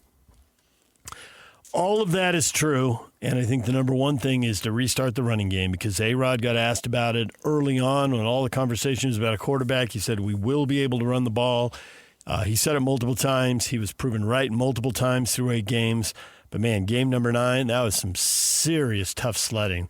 And it's like they had the 12-yard gain right out of the gate. I was like, wow, are they going to be able to run the ball on Texas Tech? But it turned out that first carry on the second play from scrimmage was pretty much the highlight of the game. Yeah. For the running game. You can't you're not going to be bottled up every single time. Nope. But I just don't know that you're going to consistently beat the Red Raiders through the ground. So you've got to find ways to be creative. I think you do know that you're not. Hopefully you can make some key plays, 3rd and short, 4th and goal, whatever. But to think you're going to go in there and run for 170 yards and do what you do to other teams, that's not going to happen. So probably not, man. But now they've got a taste of it. So win the next 3 and see if you can set up a rematch with them. I mean, right now it's just painfully obvious and we'll see, maybe Cincinnati has something to say about this, but after watching Cincinnati get annihilated by the Utes, it's pretty clear who the top 3 teams are, and it's really clear who number 1 is. And then the rest of the league's a little muddled. Yeah, BYU and Utah still have to make good on that down the stretch here, I guess, as does Texas Tech. But Texas Tech's only got a couple games left. They look like they're in great shape. They're not playing any contenders here down the stretch. No. Whereas at least BYU and Utah are seeing teams that are 6-3 or better here. Uh-huh. Yeah. So with that in mind, this game this week becomes huge. Everyone's chasing Texas Tech. It's what I anticipated, and it's come to pass. They went out and got all these transfers for this year. That was eye-opening when I saw that. I was like, oh, here's another one, here's another one, here's another one. Okay, I see what's going to happen. And we know they have the finances, but the way they spent the money this year, specifically to shore up that defensive stuff, 6 guys that only are eligible this year. Long time Texas Tech Red Raiders. Each one of them is their dream to play for Texas Tech. They grew up rooting to play the black and red for 4 or 5 months for a lot of money. But hey, whatever. Those are the rules this year, and they get tweaked again for next year. So yeah, we'll see how they adapt to that. Right. We talked with Bronco Mendenhall. We had him on the show. He was funny about the game. He was funny about the tampering, also honest, about the tampering and recruiting that's going on right now with 3 games to go in the regular season. Get that wherever you get your podcasts. That was Bronco on the current state of college football after a spectacular night for his Aggies, who are now 5-0 at home and 0-4 on the road and headed to UNLV this week for a big game to get bowl eligible and keep themselves in the hunt for a conference title game appearance with 2 games to go. If they can pull it off. This ought to be an entertaining game. This screams first 1 to 40. Yeah. Vegas scores a lot of points. Utah State scores a lot of points. Vegas gives up a lot of plays. They ought to be going up and down the field. There ought to be a lot of touchdowns. Vegas' offense is explosive. Dan Mullen was the quarterback. Even in losses. Yeah, was the quarterback coach when Alex Smith was here and was really well thought of. He was really young at that point, but he was really well thought of, and he's gone on to be the offensive guru in the SEC, and he has brought his magic to the desert. And they are scoring points. Uh-huh. Yeah. It'll be interesting to see a little bit of arena-ish type football. Yeah. What's going down with these guys. It's a huge game for Utah State and what they're trying to accomplish. You did not see all of that Aggie game, nor did all of that Aggie game need to be seen. It was 41-0 at halftime. You headed down to Provo and saw BYU basketball. Now they are completely outmatching Holy Cross. We all knew that going in. But you're looking for 1 or 2 specific things. I got to see them, and I asked Kevin Young about this to get better on the rebounding. Villanova really crashed the boards, and I forget the number of second chance points they had, but it was fairly substantial. And so they've got to clean that up because obviously they play some real difficult games.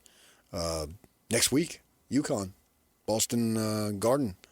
A week from Saturday? Yep. So that'll be. That's this week. What's today's date? That's this week, not next week. At the end of this week, right? Saturday's the 15th. Yep. So that's a gigantic game right there for what they're trying to accomplish. I mean, it's with as many teams that get in, as many teams will get in from the Big 12. It's not like, oh my gosh, it's crucial. But for what they're trying to accomplish, and they are, to an extent, the Texas Tech version of new kid on the block here. Look out, we're now with the big boys. I think Texas Tech this year is with the big boys. I don't think there's any question about that. And BYU is trying. Kevin Young talks about that. And so they've got to rebound better. When you look at their lineup, they've got basically one in Kaba, that's his job, Davis, and the other guys are offensive players, and they're looking to score. But they got to figure out a way to be better on the boards and not give up as many second chance opportunities, at least. Maybe they cash in or not is another story. And that could be a weakness all season. I'm not ready to say it after 2 games. But since I covered both games and I've seen it with my own eyes, that's what I'm thinking. We talked a little NFL this morning. The Big 3 in the AFC are not anybody that anybody would have picked. It looks like a transition of power. We'll see if some of the people who've been big dogs the last 5 years or so can pull it together. Because for 5 years, we've pretty much been able to Chiefs, Bills, Ravens, year after year after year. And now we got teams at 8-2, and it's not the Chiefs, it's not the Bills, it's not the Ravens, it's the Broncos, it's the Colts, it's the Patriots. Looks weird. Now these 7 teams in the playoffs, pretty forgiving. The Bills are 6-3, so maybe they'll pull it together. But that was eye-opening, them getting thrashed by the Miami Dolphins. It's time to give the Patriots their due as a legitimate playoff contender. We'll see what happens when they get there, and Vrabel's probably going to be coach of the year and all that stuff. And so it's cool to see, man. Just, you had a phenomenal run there, and then you sucked, and you made 2 coaching changes, not just 1. And if they're able to do it, good on them. That's a great thing about the pros, man, in the NFL. If you do it, good. you got 17 games to prove how good you are. And soon you'll have 18. And then you got a month of playoffs to figure it out. And I think everybody has an opportunity. It's just, what do you do with that opportunity? You have all those guys available in the draft, and, you can spend your money wisely and all that stuff, and then you got what you got. The NFL, and I suppose the injuries can dent it to an extent, but it really is the no-excuse league. It's not market size. It's not. They've overcome that. Yeah. Other leagues struggle with that, but not the NFL. Yeah, I think basically it is the NBA the most, and maybe baseball a little bit, but certainly the NFL has been able to, as you say, overcome that. And it's just, what do you do with the resources that you have? Because everybody basically has the same. You never hear, oh man, Carmelo Anthony, I'm going to wind my way out of Denver so I can go to New York. It just doesn't seem like you see or hear that in the NFL. Well, I think there's so many players that, and maybe there's a handful of players who didn't want to be somewhere and got themselves sent somewhere other. But the league is so big, it's not that celebrity dependent. In the NBA, it means everything. And if one football player changes teams, maybe they go to a good team, maybe they go to a bad team. They can't swing the balance of power all by themselves. Like, literally, the league holds its breath when LeBron does the decision because he's the guy, and that's going to cripple Cleveland, and it's going to send Miami to the finals 4 times in a row. And there's no NFL player who has that impact, even if a quarterback moved, and they don't tend to. The quarterbacks, the high-profile quarterbacks don't really do that. No. Stafford, that Lions-Rams trade would be the closest thing, but that was more the teams than the players, I think. Well, the team has to be in the position to take advantage of a good quarterback. Yeah. And the Rams were. Yep. In that situation, and they got the job done. And Stanford flipped the whole storyline on his career, on who he is. Big time. He's just been on fire now. I mean, the 4 touchdowns, no picks. I think it's 13 touchdowns, no picks in the last 3 games. He's just carving people up. See, but that's why I think he was to an extent with Detroit. It's just they weren't good. He didn't have as good of players around him. He's clearly paired with the right head coach now. I think he played for multiple guys in Detroit. They were really struggling as an organization. There were some stats I saw earlier this morning. I have to look them up about 3 people who got blamed for teams that sucked, and they're all somewhere else and winning big because it's the ultimate team game. And the coach has to have the quarterback has to have the coach, and the coach and the quarterback have to have the O-line and on down the line. And you got to put it all together. Right. I believe it is the ultimate team game. Yeah. It was Vrabel was getting blamed because I think Tennessee at this point was like 1-8 or 1-9 a year ago. And now the Patriots are 8-2. Well, not a year ago, but his last year there.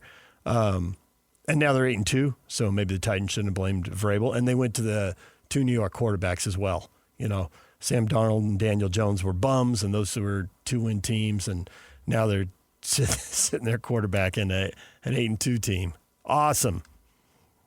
Mm-hmm. Oh, yeah. It's a redemption story, especially for Jones. And so it's a case of, here it is. Daniel Jones is 8-2. The Giants are 2-8. Sam Darnold is 7-2. The Jets are 2-7. Mike Vrabel is 8-2. The Titans are 1-8. Maybe the wrong guys got blamed. I think Darnold is far enough removed that the Jets thing, it's whatever. It's no big deal. He's Daniel Jones is fresher. Yeah. He's the wound today. is fresher. Right. Yeah. I mean, it's literally right now. Darnold has moved around. He's got experience. Blah blah blah. To where the Jets are the Jets. I don't look at that Darnold was a problem in New York. No, he's did it multiple teams now. But Jones is a startler.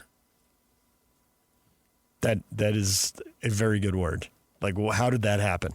From 2-8. Yeah. It's like if the Colts were 5-5, you'd be thinking, okay, he's got a better organization, he's improving. You could see that, but there's nobody thought the Colts would be 8-2 and he'd be the guy in there. Super high power. Now he does have an awesome running back. I think we talked enough about. So did the guys before him. Taylor rushing for 244 yards. That part's true. Jones hasn't had the running back, but the other Colts quarterbacks have had him because he's been there for a while, and he's been really good, and he had a fantastic game yesterday. And Richardson is never going to be a starting NFL quarterback on a good team. I don't know why they wasted the pick on that. He's Taysom Hill. Move him in another position. He'd probably play it. If he can stay healthy. He's got to be healthy. I understand that. Which is something we used to say about Taysom all the time because he was hurt a lot. But, in college. Yeah, in college. He got to a good spot in the pros, and now he's been hurt recently here, but he's, in his mid-30s now also, so those things happen. And I know where he invested some of his money in real estate, and it is sweet. DJ and PK, it's 97.5, the KSL Sports Zone. Your feedback is next. Stay with us. DJ and PK, time for your feedback. All the reaction to BYU getting thumped by Texas Tech. Sam is staying positive. BYU's going to win out. And it's going to be a rematch in the Big 12 championship game. Okay. Jake, I'm not worried. We need to win out. Jake seems a little concerned, not worried. And when you think about it, when you step back, okay, they can win these games. But then you step back and think, man, 11-1? That's awesome. People tend to focus on what they don't have rather than what they do have. Yeah. And what they do have is awesome, 11-1. Yeah, wow. Because everybody would have taken this on the 4th of July. On the 5th of July. Would have taken it in August. Yeah. August 14th. Marv, they're going to get beat by TCU in Cincinnati. Marv, it's all over. The wheels are coming off. The L's are piling up. 9-3 it doesn't sound nearly as good because it isn't. And under the circumstances, that would be a big-time downer. Dwayne, did you people believe they'd go undefeated? We did not, Dwayne, but I know who you're talking to. Okay, but it's not about being undefeated. It's about being outclassed by Texas Tech. And I think everybody picks a moment where they think, okay, this game is over. Certainly the touchdown at 26, you had to think that. The field goals at 16-19, I think you could think that. I wonder how many people thought it in the first quarter at 10-0, like, this is going to go really poorly. There's nothing. They're not. This is bad. Well, it's a much better team than they faced in those other deficits that they had. Yeah. And so with that in mind, and they couldn't generate anything offensively. It was stalling constantly, and if not going backwards. Nick has watched a lot of sports because Nick goes to a scenario that we've all seen a lot of times, and coaches talk about it. They're still a good team. But they cannot let this lead to emotional hangover next week against TCU. Well, I think the thing about it is because of the fact that it's just the one loss, and they do have an excellent chance if they win to get, well, if they do win and all, they will win them all. They will get there, and that's the driving force. It doesn't get in the way of preparation for TCU, but it is the driving force. Bruce, how far will BYU drop in the playoff standings, and will Utah overtake them? Hey, Bruce, that's tomorrow's show. Back off, will you? All right, well, Shehan did bring it up. I assume they fall to 12 and Utah's 13. Oregon won. Texas Tech beat them, so those two teams are going to move past them. Notre Dame, I assume, moves past them. Notre Dame's a 2-loss team, as are Texas and Oklahoma, but I assume those three are going to move past them. Yeah, but it doesn't matter. So much football still to play out. Well, if you win, you'll get into the conference title game and then go from there. And if you play competitively and you're sitting there at 11-2 at that point, and you've played Tech tough in Dallas, I think you're in. A lot of people critical of the offense and Aaron Roderick. Shane, they're exactly what we've been seeing the last 2 years. Decent defense and mediocre offense. Roderick's a terrible OC. So if they win, all the credit goes to Bachmeier and to Kalani, and if they lose, all the blame goes to A-Rod. Sure. I mean, they know that. That's why they got into coaching. Yeah. Well, not why, but, I mean, they knew getting into it that blowback was there. Yeah. And actually now, as soon as they go down, there is blowback for other people. Caleb, Kalani needs to go. We need a freaking coach who knows how to play as a top 10 team. They're 0-4 as a top 10 team. Caleb's got his stat. He's ready for a coaching change that would blow the minds of all of college football if it happened. Well, it's not going to, so okay. Not anything to worry about. Easy, Caleb. Aaron, the bye week didn't help one bit. Very flat. No offense, no energy. I think bye weeks in terms of, I've got 2 weeks to prepare, I think that's so overrated. Because they win so many games with just 1 week. Do you need 2 weeks to prepare? I think you can argue allowing the body to heal a little bit can be a big deal for individuals. That is the major advantage right there. Dillingham, they're coming off a bye. He gave the team the entire week off. Nothing. Nothing. Let them heal up. So they were so beat up. So many injuries I think that's a bigger deal as seasons have gotten longer. Because you're playing 12, but you could be easily playing 13 or 14 or more. And the other thing is, I think bye weeks and preparation thing, that was a bigger deal when staffs were small and there were only so many hours in the day, and it really helped. But now the staffs are so big, I don't think teams are that unprepared. They've got analysts working ahead, and the coaches and the players don't have to. So I think they're more prepped. So I think that's one of those deals where everything's changed a lot in the last few years, and that's one thing I think has definitely changed. I push back on the cliches. You do, and we'll hear it. Utah, the Jazz, they're in their first game after a road trip. If they don't win, it'll have nothing to do with that. They will not be good enough to win. Jake and Ben are coming up next right here on 97.5, the KSL Sports Zone.